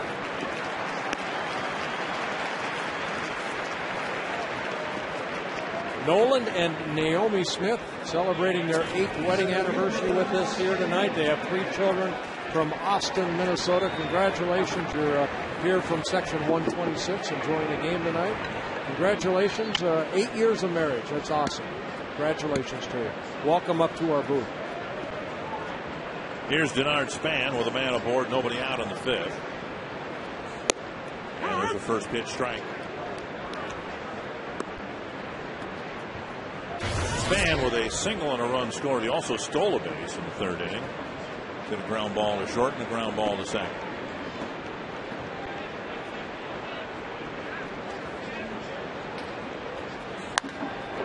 Drilled, foul, about 5 feet down the right field line. 2 strikes to Span. Mentioned that right now the Twins are scheduled to send Liriano, Dunsing, and Pavano to the mound. The 3 pitchers they will likely face from the White Sox: John Danks, Gavin Floyd, and Mark Burley. Again, the White Sox losing handily. Gordon Beckham couldn't grip a bat, so he was scratched. Manny Ramirez left the game after being hit by a pitch. And Freddie Garcia left the game after 2 innings with supposedly something wrong. And Span has gone on strikes, 1 away. And Hochevar picking up his 2nd strikeout. Getting Span to chase a high pitch. Join Tee It Up for the troops on the 6th National Day of Golf on Friday, September 10th. The greens fee for your round of golf at participating courses will go to benefit veterans of all branches and conflicts. Log on to foxsportsnorth.com and click on the Tee It Up for the troops banner for more information. Here's Orlando Hudson. Dropped a single in front of Alex Gordon, leading off the 4th. That later came around to score.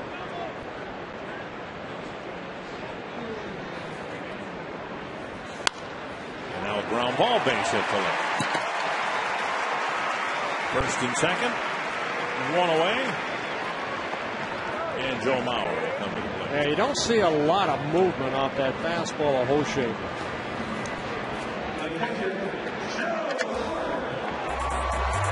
Get all your high school football action with Fox Sports Prep Zone.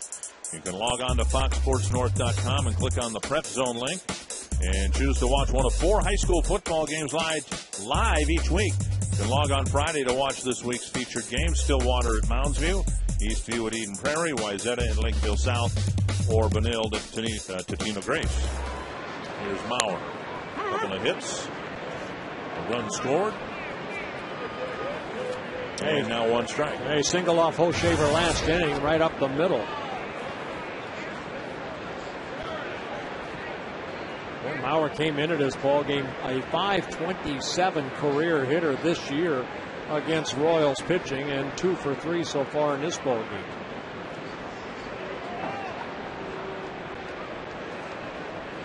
One strike to Mauer.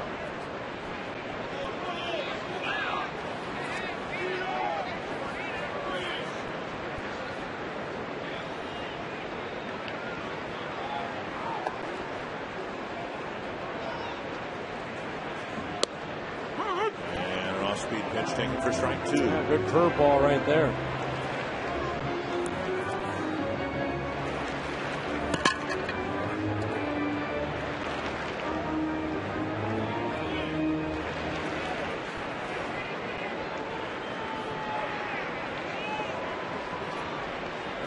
And Hochevar and Pena trying to get on the same page.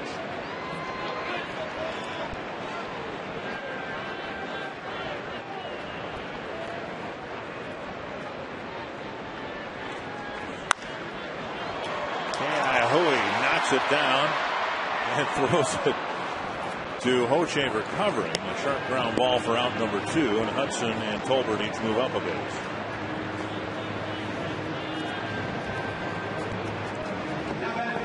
And that'll bring up Jason Cooper. Well, as a pitcher, again, you want to get over there. Joe Mauer hitting it sharply. He thought about going to second, but the ball bounces out and then kind of trips. But Hochevar there covering the bag. See him right there. He tried to turn his body to make a throw to second to get the force out, but instead knocked it down and got the out at first. So Hudson moves to second, and Tolbert at third. First run the Twins got came on a sacrifice fly that was the second out of the inning. All the other runs have been driven in with 2-out hits. And Kubel can provide another one here with 2 men in scoring position and 2 out.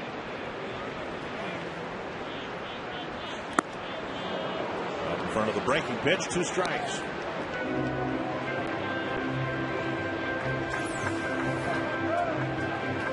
That's a little cutter right there, down and in, almost like a slider.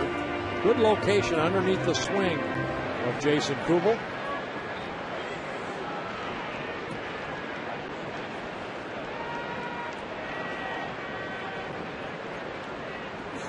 Up high. I want to congratulate Jason today on last night being just the 3rd left-handed hitter to hit an opposite field home run here. And he reminded me about Rick Ankiel earlier this year with the Kansas City Royals hitting one into the bullpen up by the 4:11 mark.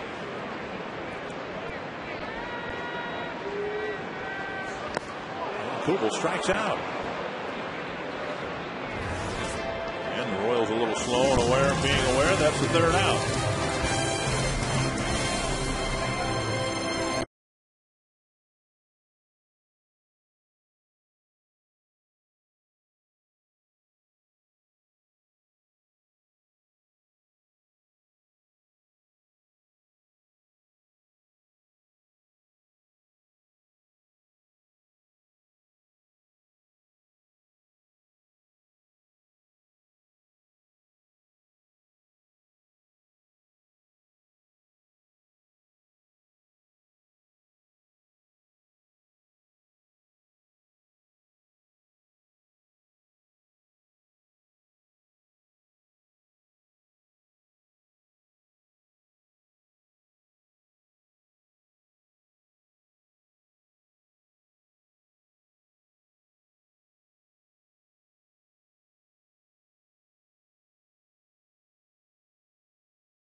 State Lottery Winner's Circle. I've got $100 in Minnesota State Lottery tickets. Bert, for Ed and Mary. Made the trip from Rochester. Bert for president. I don't quite understand why, but I want to know from you, Mary, why Bert Blyleven for president? We love Bert, and the United States needs help, and we know Bert could do it. So Bert for president, everybody.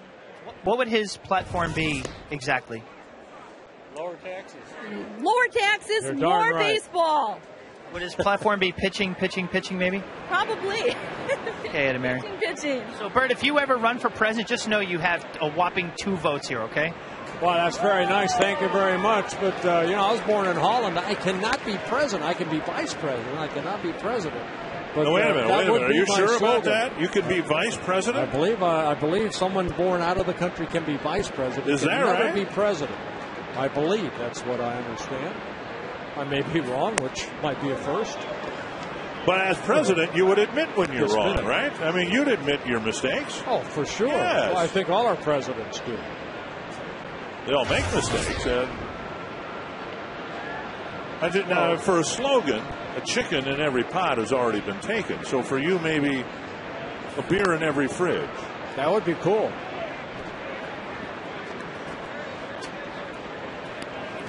Two and two. Honestly, I wouldn't want his job. Really? Any president's job. A lot of pressure. I would lower taxes, though. I'd do a flat tax. Everybody pay 20%. That's it. Said and done, no matter what you make. Wow, there's a drive to center. Span going back.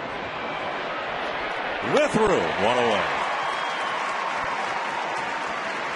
Time for the Quest High Speed. You want any more? With credit, if you're a small business owner and you put more money back into the community, then you get credit, but flat tax. But you have to also reinvest in the country.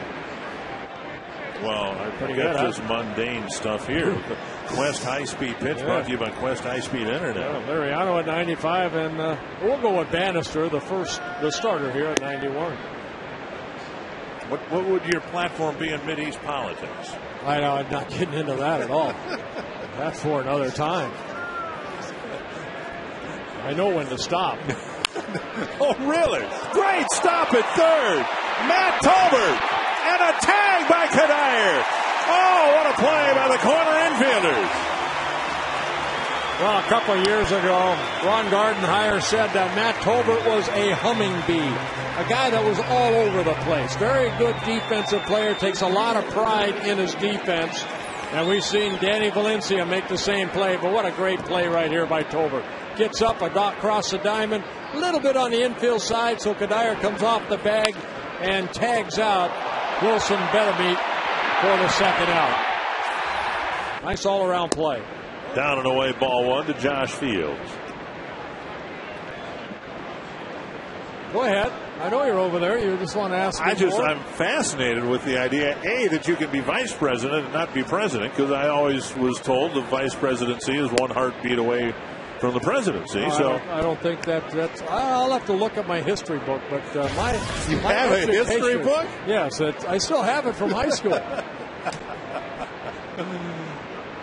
2-0. Were we supposed to turn those back in?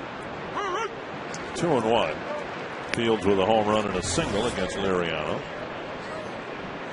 Well, pitches, 75 pitches for Liriano. Fourth innings, the most he needed in one inning at 18.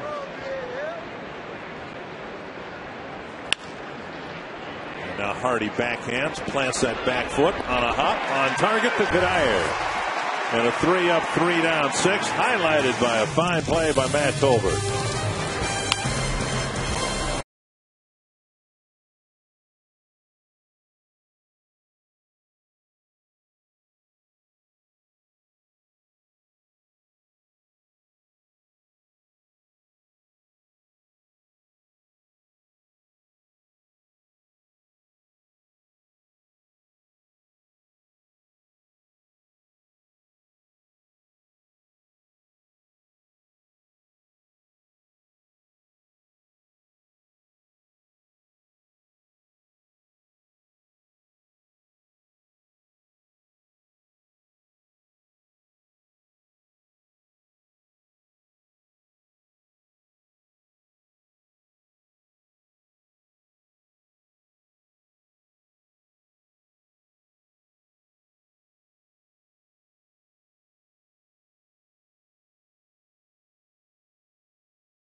Light sixth inning of the Coors Light Freeze, Cam.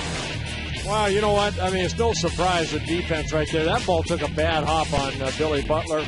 That ball got a little bit short. I mean, good effort right here by the defense, but That ball should have been caught by Miller out in right field off the bat of Tolbert. Kadire on the first pitch hits a towering fly ball to left. Gordon catches it, one away. I was going to say it's no surprise because the Royals, last in pitching, also last in defense. It's another area that Dayton Moore would like to corral a little bit better. Infield shift being put on for Tomey, and again it's the third baseman that swings around. And the shortstop Betancourt actually staying put right where he's at. And Tomey fouls the first pitch back.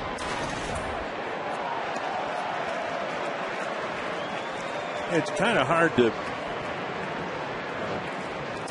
accurately judge or state what was the longest home run hit in Twins history. And a lot of people think that it was Harmon Killebrew's upper deck shot at Metropolitan Stadium, measured, I think, at 502 feet.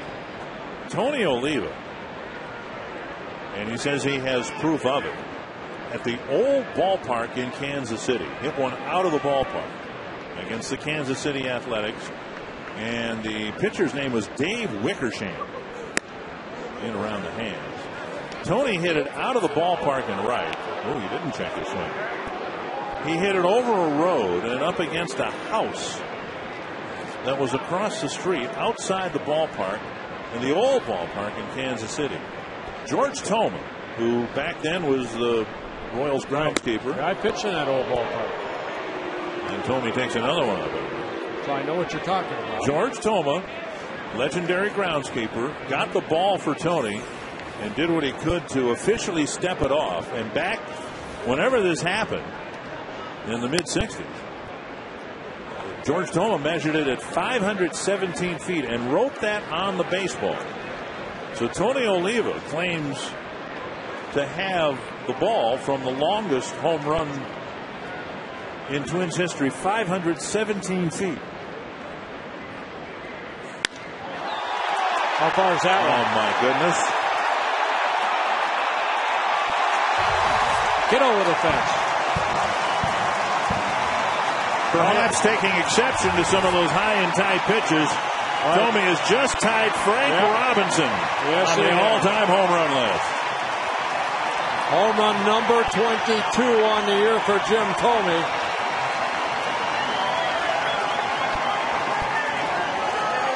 And when he hits them, it's a no-doubter. It's just how far will they go?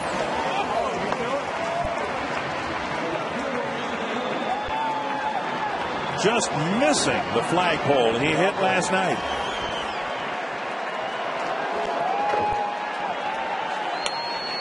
A little number up the line, foul.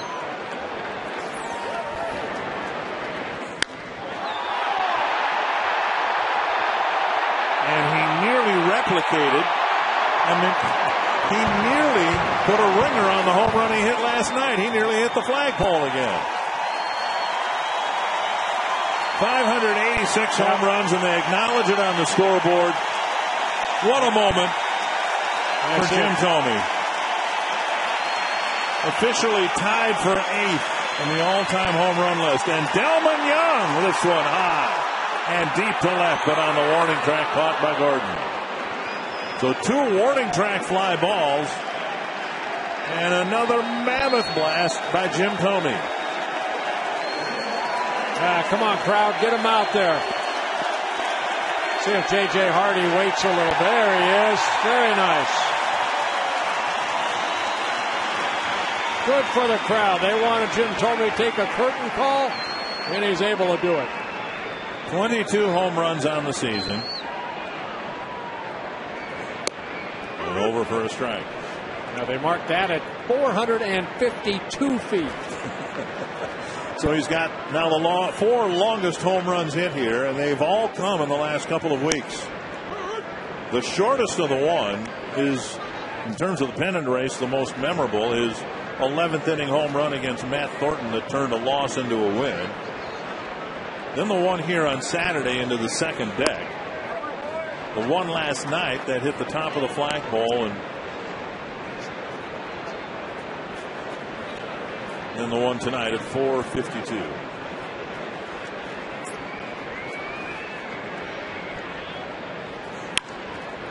And Hardy to left. Caught by Gordon. Another run for the Twins that they hopefully won't need, but another memorable swing from Jim Thome.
Open it up with 6 runs on 6 hits in the third inning. A lot of these coming with 2 outs. RBI by Kubel. Dyer's base hit. And a 2-run single by Young. J.J. Hardy with a 2-run single. Tolbert with a 3-run RBI. And then we just saw Jim Thome tying Frank Robinson. We're now 8th on the all-time home run list. To the 7th inning, and Liriano still out there. He delivers a fastball and strike 1 to Alex Gordon. Liriano's retired 5 men in a row. He's had 2 1-2-3 innings. The 6th, the most recent. Texas Rangers are really struggling. They lost again to Toronto 8-5 tonight. And if the Oakland A's can pick up a win, they're going to let Oakland right back in. It's a 6-game lead. And remember, the series here started the Texas series Friday night with the Rangers enjoying a 10-game lead. And almost half of it could be gone if Oakland can beat Seattle tonight. Well, remember, it was the Padres that lost 10 straight. They kind of let the Giants and the Rockies right back into that National League Western Division. 1-2. And now Gordon is gone on strikes. And strikeout number 3 in a ball game for Liriano. Good hard slider down and away. Gordon striking out for the 2nd time. Tomorrow night the Twins host the Royals. It's another Rasmussen College student night. Students with a valid ID can get tickets in the grandstand or U.S. Bank home run porch view for just $9. And these tickets will go on sale at the Target Field box office at 9 a.m. tomorrow. Tickets are limited, so if you're a student, and particularly those students who haven't been here yet, what a great opportunity tomorrow. Come out early and you can get your seats for Rasmussen College student night. For details, call 800-33-TWINS. 1-1 to Brian Pena. The flyouts came early. In fact, the first 4 outs were on fly balls.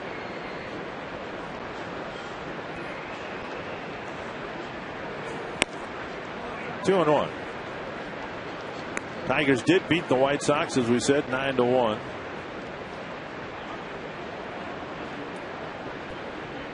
And so right now, as we speak, the Twins lead the division by 4 games. Wrapped to third, but foul. There remain just 2 teams in baseball with a better record than the Twins. There's the updated Central standings. Only the Yankees and Rays in Major League Baseball have a better record than the Minnesota Twins. Yankees lost to the Orioles 6-2. Tampa Bay is winning 14-3. Full count with one gone here in the seventh.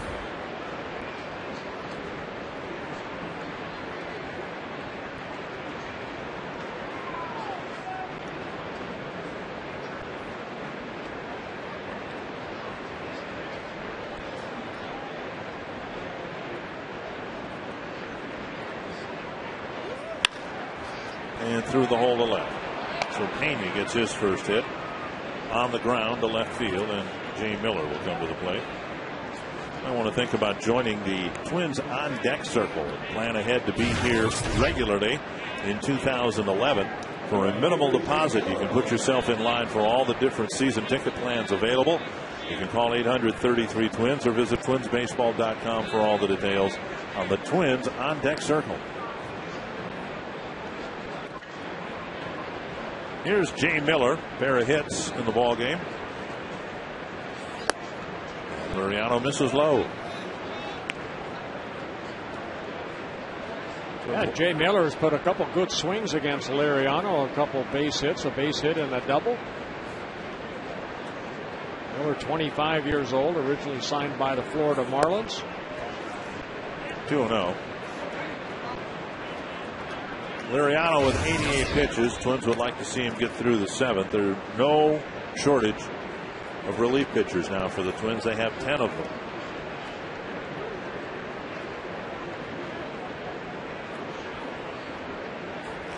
Swing and a miss, 2-1. Good change up right there, down and away.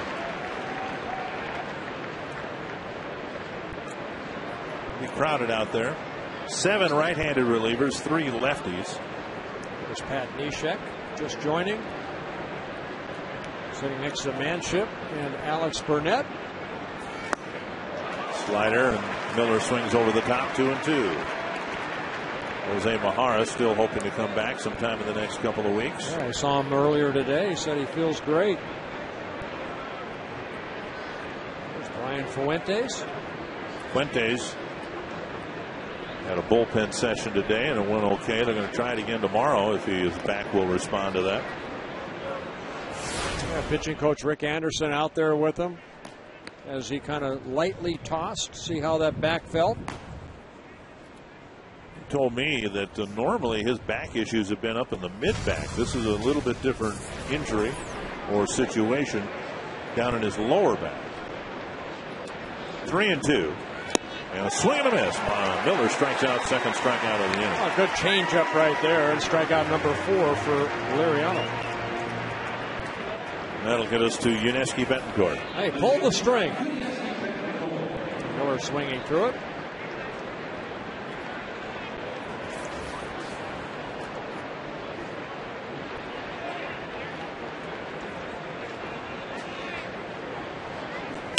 Pulled foul on the ground, 1 strike. Liriano came into the ballgame tied 4th in the American League in strikeouts. Just past Brandon Morrow, who with the Toronto Blue Jays had a 778. Liriano now 182. Felix Hernandez leading the American League with 209 strikeouts. Morrow's been shut down for the year as the Blue Jays don't want to overdo his workload. Into short center field and down for a hit. And Pena checks in at second base. Betancourt getting his second hit of the ball game. And now Gregor Blanco will hit with 2 on and 2 out.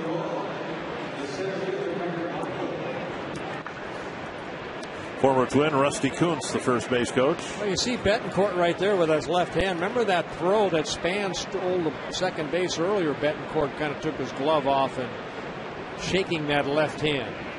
Excuse me, that's his right hand there. Both his hands are hurt. Blanco 0 for 3, lined out to Span to start the ball game. A bouncer to short, and a strikeout have followed.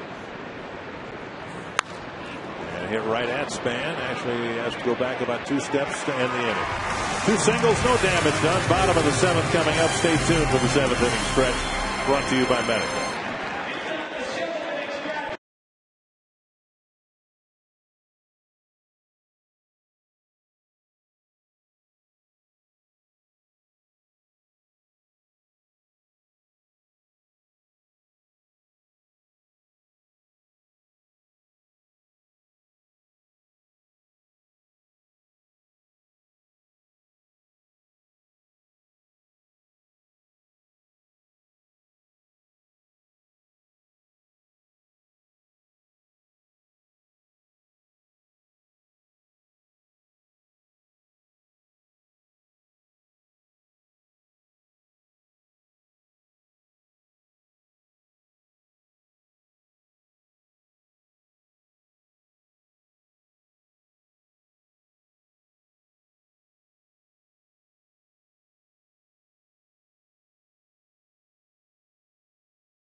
pretty strong innings here tonight. And Liriano in good shape to get his 13th win of the year. Ben Revere jogging. He might get a chance to make his major league debut here. Might take over for Denard Span, looks like, in center field and in the leadoff spot. Span's played a lot of innings, had a lot of at-bats.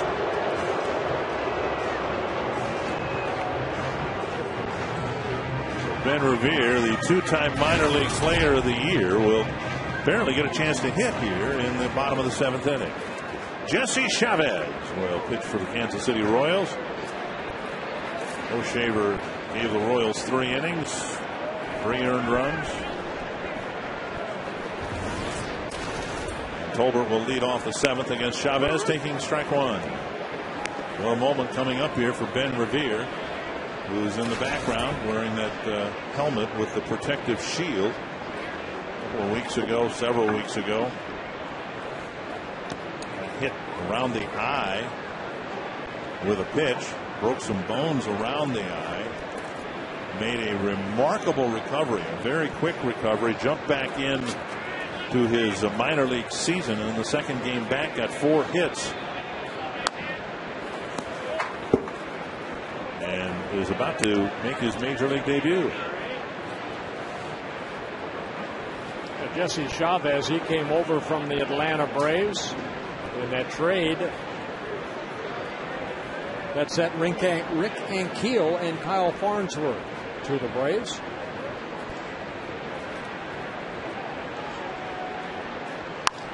And Tolbert to short center, where Blanco awaits. Well, Ben Revere, former #1 draft pick. And all he does is hit in the minor leagues. He's put together some really good minor league numbers, and he's about to have his first major league at bat.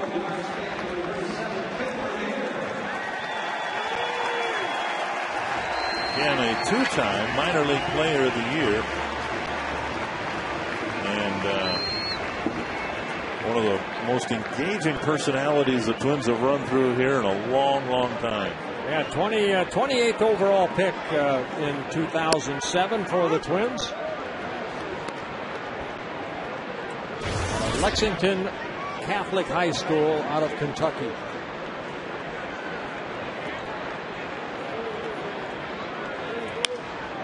He swings and fouls at 2 strikes. Rivera, just 21 years old at AA New Britain, hit .305 in 94 ball games. 10 doubles, a triple, 1 home run, 36 stolen bases.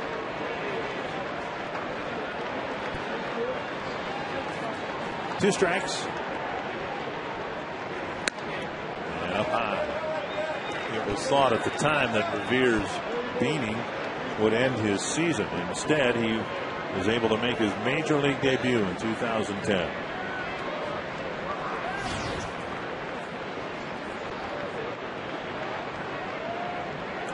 A lot of teammates pulling for him here in his first major league at bat. And he strikes out. Got the first one out of the way. 2 down. Chavez dropped a breaking ball on him right there, and Rivera swung through it. Ron Gardenhire pretty impressed with this young man in spring training, to the point where he's drawn comparisons to Jarvis Brown and the role he played on the 1991 Twins, who I think he got 50-some at bats. I can look it up. Brown did during the course of the year, but he made the postseason roster and used as a pinch runner only in the playoffs and World Series. Ended up with a World Series ring. I thought that was a breaking ball. That was like a screwball down and away that struck out Rivera. That pitch right there.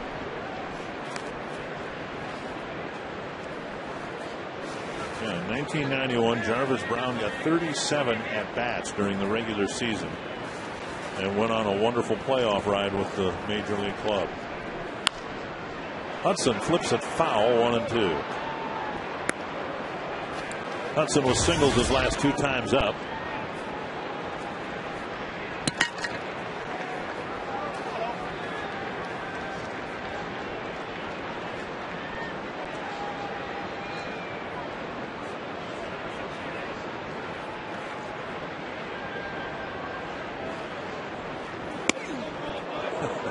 Inside. 2-2.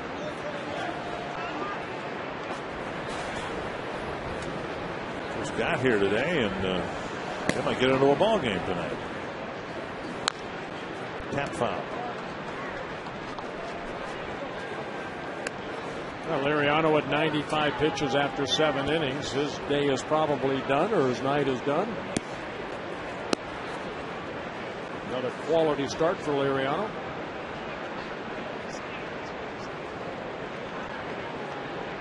Jose Morales has the shin guards on.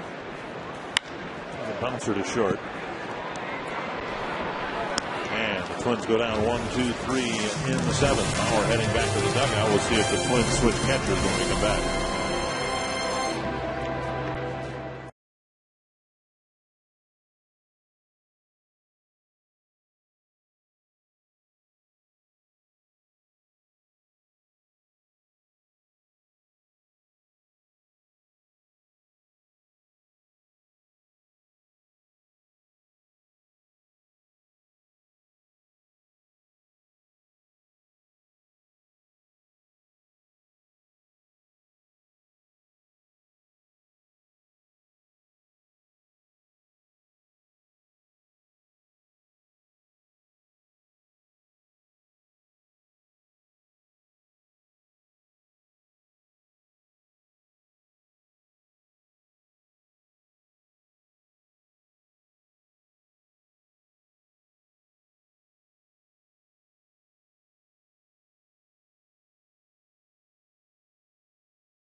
Minnesota Twins baseball on Fox Sports North is brought to you by McDonald's. Try a strawberry banana or wild berry real fruit smoothie today. By Toyota. There are many reasons to buy a Toyota, and now's the perfect time to get yours during Toyota's national clearance event. And by the fast, reliable, secure, heavy-duty internet from Quest.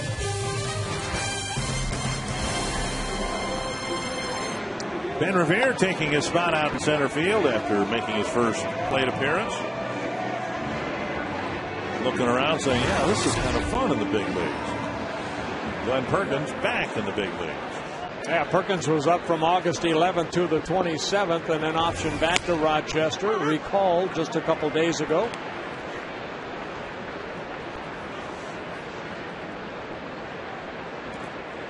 One strike to Mike Aviles. Aviles waves at strike 2. Other changes for the Twins. Jose Morales is behind the plate. Ben Revere out in center. And Perkins on the mound. 1-2. Morales coming off the bench to replace Mauer behind the plate, not Kadire at first base. Morales is also the de facto backup first baseman.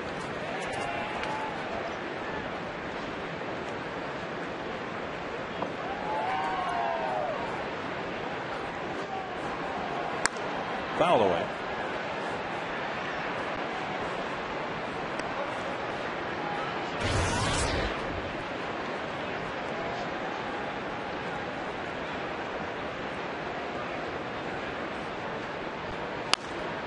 And rolled foul. Twins with a 6-run third inning. And all 6 runs driven in with 2 out hits. Off the shin of Perkins to Tolbert, who fires not in time. It'll be a painful infield hit allowed by Glenn Perkins.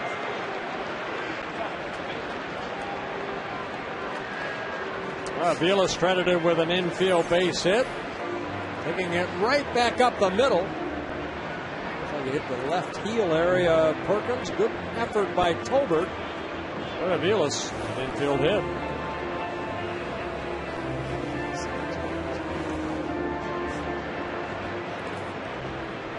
Perkins pointed to the back of his foot, the heel area.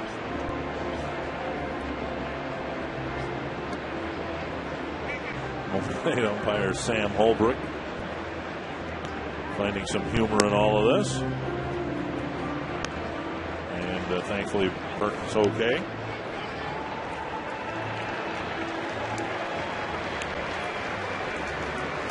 Now Perkins down in Rochester made 24 starts, 26 appearances, 4 wins, 9 losses. ERA at 5.81. Hila Kaiahui will hit. 0 for 3.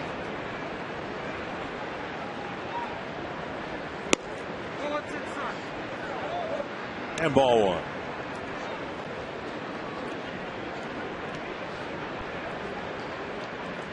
Twins in double digits in runs in the ball game. Entered the game 4th in the league in runs scored behind New York, Boston, and Tampa Bay. 23 games left after today, and it looks as if the Twins will enjoy a 4.5 game lead.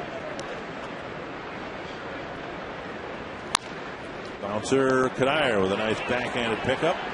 Perkins there to the bag, and Kaiahui is retired, and Aviles moves to second.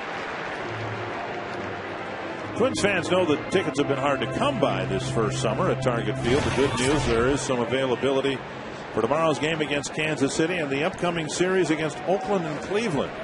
So log on to twinsbaseball.com, call 800-33-TWINS. Order your tickets for the remainder of the home schedule this year. Twins close out the season with 4 here against the mighty Toronto Blue Jays. And I use that word advisedly. They're continuing to club home runs. Here's Betamit. Twins have kept him in the infield. A pop-up and a couple of ground balls to third. Betamit had a hit taken away from him. A nice play in the 6th inning by Matt Tolbert.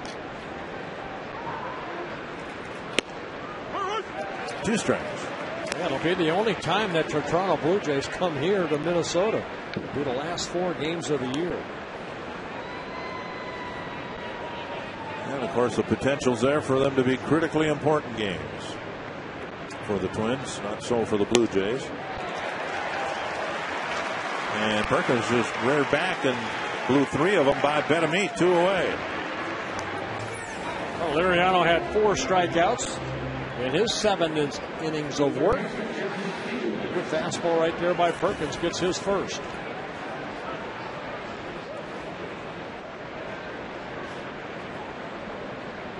Josh Fields hit a home run to left off of Francisco Liriano. And Perkins delivers strike 1.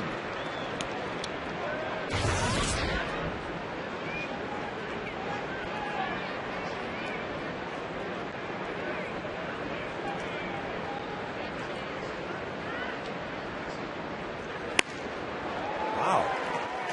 At 92, he just blew it by Josh Fields. 2 strikes. You know, Perkins had a disjointed season, back and forth, and Neshek started the year with the major league club, sent down, and now is back.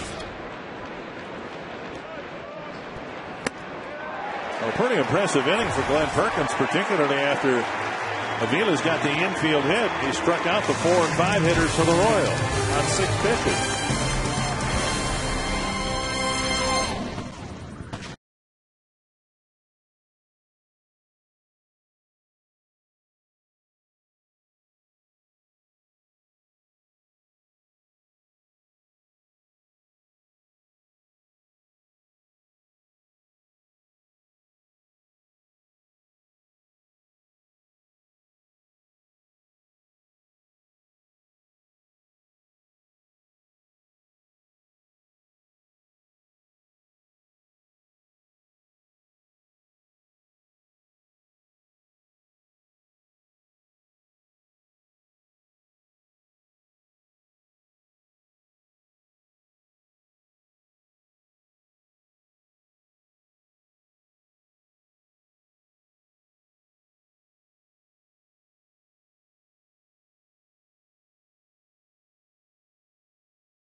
Out on the left field plaza here at Target Field. We're going to fire up the cameras, fire up the lights, and bring you Quest Twins live here from the set. Tim Laudner, Ron Coomer going to join us. We're going to talk about Jim Thome's historic blast number 586, now tied with Frank Robinson for 8th all-time. Only 452 feet, Jim. What's going on? Covering wild pitches will be our instructional tonight with former catcher Tim Laudner. Bert Blyleven are going to go over that. Plus, we'll bring you Gardy's post-game press conference. We're going to get his thoughts on Thome and our Francisco Liriano's 7-inning outing tonight, all on Quest Twins Live. Dick and Bert. I tell you what, he ought to be in a good mood after all the one-run games, and they have been nail-biters. Most of them have been wins, but it's been tough for everybody. It's been fun. Morales driving one to the left field corner, but into the seats. It's nice to have a little breathing room for a change. Well, the Twins, for some reason, have had a lot of success against the Kansas City Royals. Win here tonight, they would be 11-3 this year against the Royals. In 22 games since August 21st, assuming this will be a win, the Twins have gone 19-4 against the Royals. They've hit well over 300, have outscored the Royals to this point now, 185 to 102. That's almost a 2-for-1 run margin.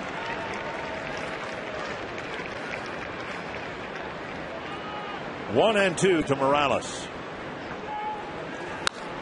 Punch to left center. And caught by Blanco, one away.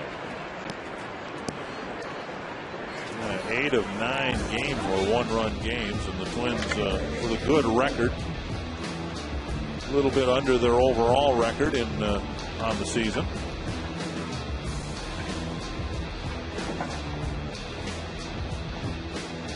So one away in the 8th, and that'll bring up Jason Kubel.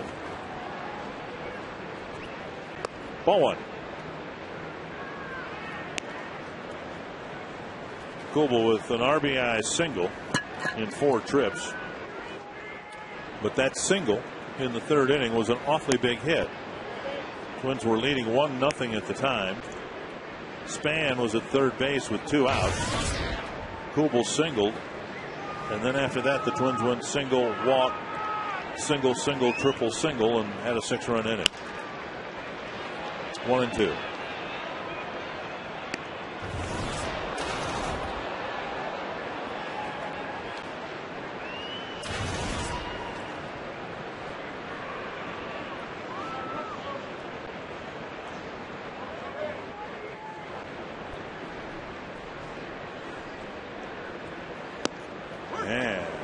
Strike on the outside corner and a called 3rd strike, 2 away. And Chavez, in his 2nd inning of relief, picks up his 2nd strikeout. Gopher Football with Tim Brewster is your home for Gopher Football. This week, Coach Brewster breaks down the home opener win. Well, they haven't played at home yet, have they? Don't believe so. No, well, we don't want to assume anything. We'll learn about the importance of TCF Bank Stadium to the players and go on a road trip with one of the players. All this and more on Gopher Football with Tim Brewster tomorrow at 6, only on Fox Sports North.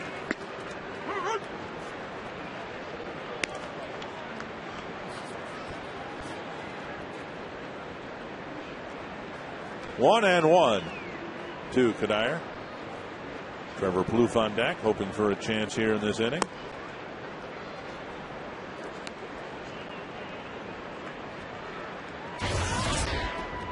Twins have one more series to play in Kansas City, and that comes in the last road series of the year.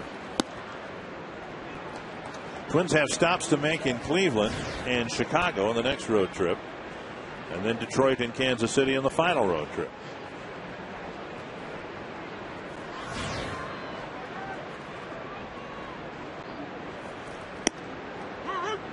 Three and 2. Twins will have to face Zach Greinke tomorrow. Can't imagine too many runs will be scored in that game by the Twins. The Twins have been pretty lucky against Greinke so far this year. 3 starts, they've pounded him pretty good. He's an awfully good pitcher. Yes, he is. And Kadire draws a 2-out walk. Well, that'll get Plouffe back to the plate in the DH spot. Twins have had a pretty good and productive night with Thome scoring 3 runs. And officially going just 1 for 1, but the one was another titanic home run.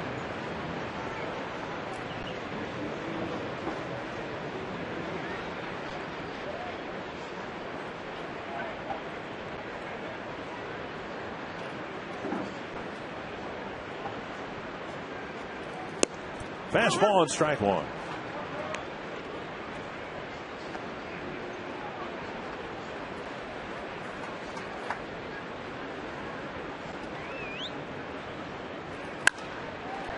Blue flips one to right field. Miller is there to end the inning. To the ninth, with the Twins leading 10-2.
Toyota game reset on a cool evening. The Twins have pounded out a lot of clutch 2-out hits to take a 10-2 lead. Well, another big night for Jim Thome, tying Frank Robinson for 8th on the all-time home run list. Liriano looking for his 13th win. That would be a career high in one season for Liriano.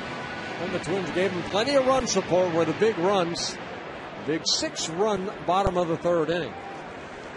Pat Neshek has made it back to the major leagues. He started the year with the major league club, had a hand injury, was sent down to try to build up his stamina, and his velocity, Bert, they say, is up in the upper 80s now, a little bit off from what it was before the surgery, but I look at him as a potential weapon. He's got to throw it over the plate, obviously, but you look at, let's say in that Chicago series, whether it's Quentin, Rios, Konerko, Manny Ramirez, all those right-handed batters, and potentially Neshek, again, if he can throw it over the plate, could be an important reliever for the Twins.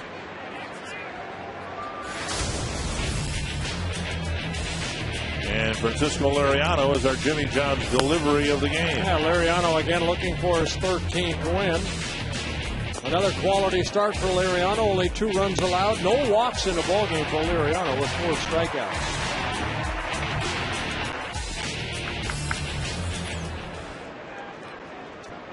Here's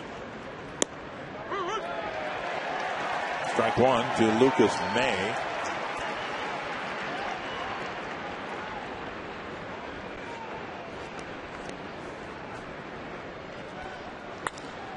And poke to center. Ben Revere gets his first major league fly ball and catches it 1-away. You know, one thing that is nice about the call-ups of Neshek and Perkins, Twins are calling up pitchers who've been there and have succeeded at this level. Now, in their own ways, they had some difficult times during the 2010 season, but now they're here Perkins has pitched some awfully big ball games for the Twins as a starter and a reliever. Neshek has obviously had some success as a relief pitcher. So they're not calling up a couple of rookies who are going through all this for the first time. Yeah, speaking of first times, we kind of missed the first at bat. We're talking about Neshek. Jared Dyson, that was his major league first at bat. We kind of missed that. Neshek walked him on 4 pitches. He's over at first base for the Kansas City Royals.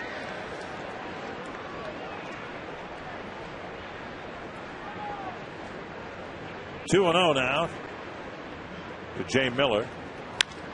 And a fly ball to right. Kubel started in. Now he goes back. And the wind pushing that out near the warning track. Number 2. I don't think the velocity is as much as important for Neshek as just control. I mean, he's got good movement, so he's a pitcher that doesn't need to throw 90, 93 miles an hour. He, you know, with that finger injury he had, he kind of lost control right there. I mean, that's a fastball, but he gives you that herky-jerky delivery anyway, and right there, Miller just got underneath that ball. Here's Yuniesky Betancourt. Like that pitch, that's a good pitch right there.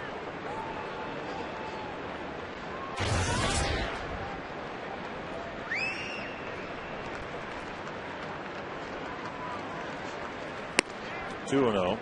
Well, he walked Dyson on 4 pitches, fell behind Miller before getting him on a 2-0 pitch, and now it's 2-0 to Betancourt.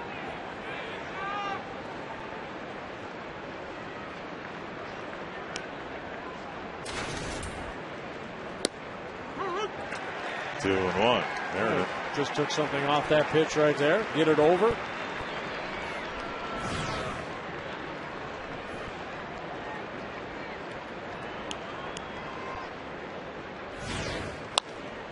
And now 2 and 2. Neshek's always fun to watch. He does not stop moving. Hurry up, get back on there.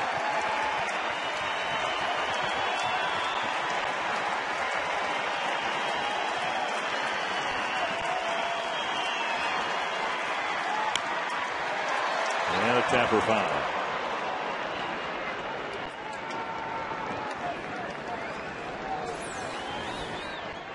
That slider, breaking ball.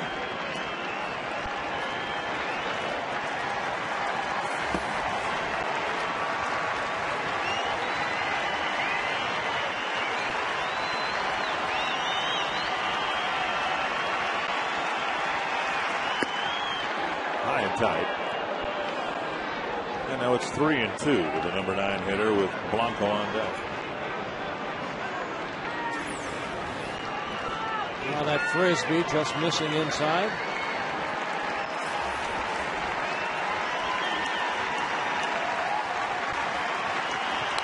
And foul back with the runner taking off.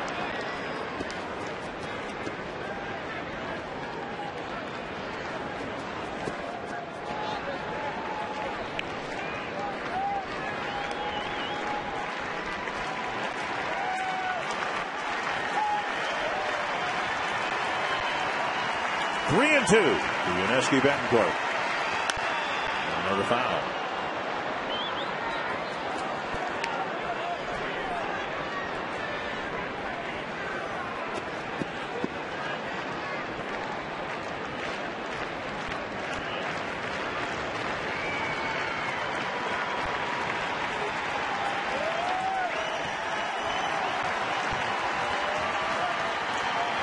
Three and 2 again.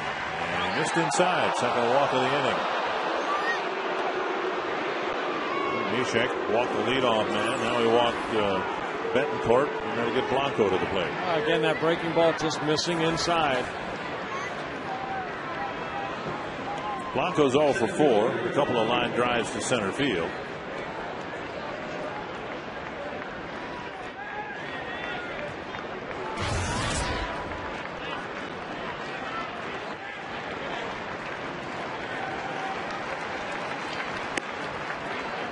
The outs have come on fly balls, and Neshek has admitted in the past he's gotten a little amped up, so maybe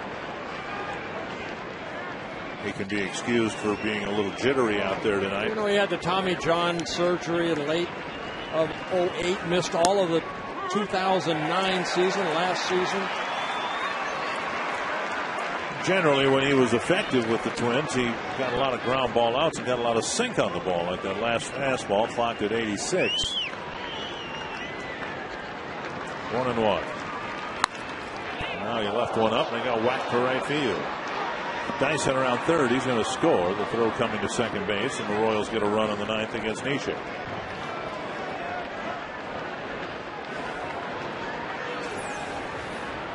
Dyson scoring his first major league run as Blanco lines that into right field for his first hit. In 5 at-bats, he picks up his 7th RBI as a Royal.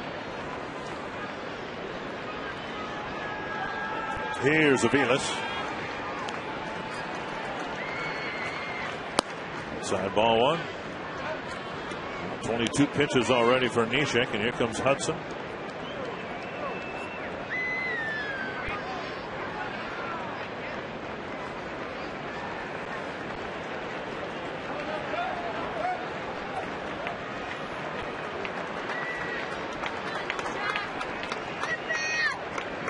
One and 0.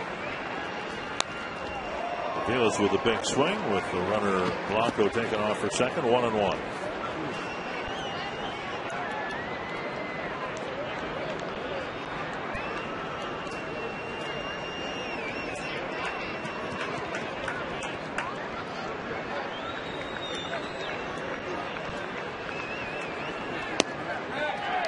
Well, see, he went 1 and 2, and Aviles doesn't believe it.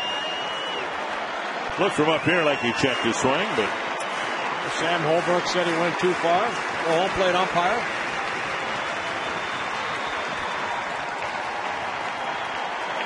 So Neshek working ahead of the batter here. 1 and 2. Popped up. Hudson on the outfield grass wants to end the game. And your Minnesota Twins now have a 4.5 game lead in the American League Central. They've won 5 in a row here at Target Field. They can't beat that early run support, and that's what Liriano got here tonight. 6 runs in the bottom of the third with a 7-0 lead. Good night for the Twins. A breather, Robbie and Smikowski. The Twins not having to play a 1-run ball game tonight. It is an at a break. After 8 of 9 being decided by a run, the Twins win 10-3 tonight, the final score. We're going to recap the whole entire night, talk about Thomey's historic home run, covered while pitches are instructional. We've got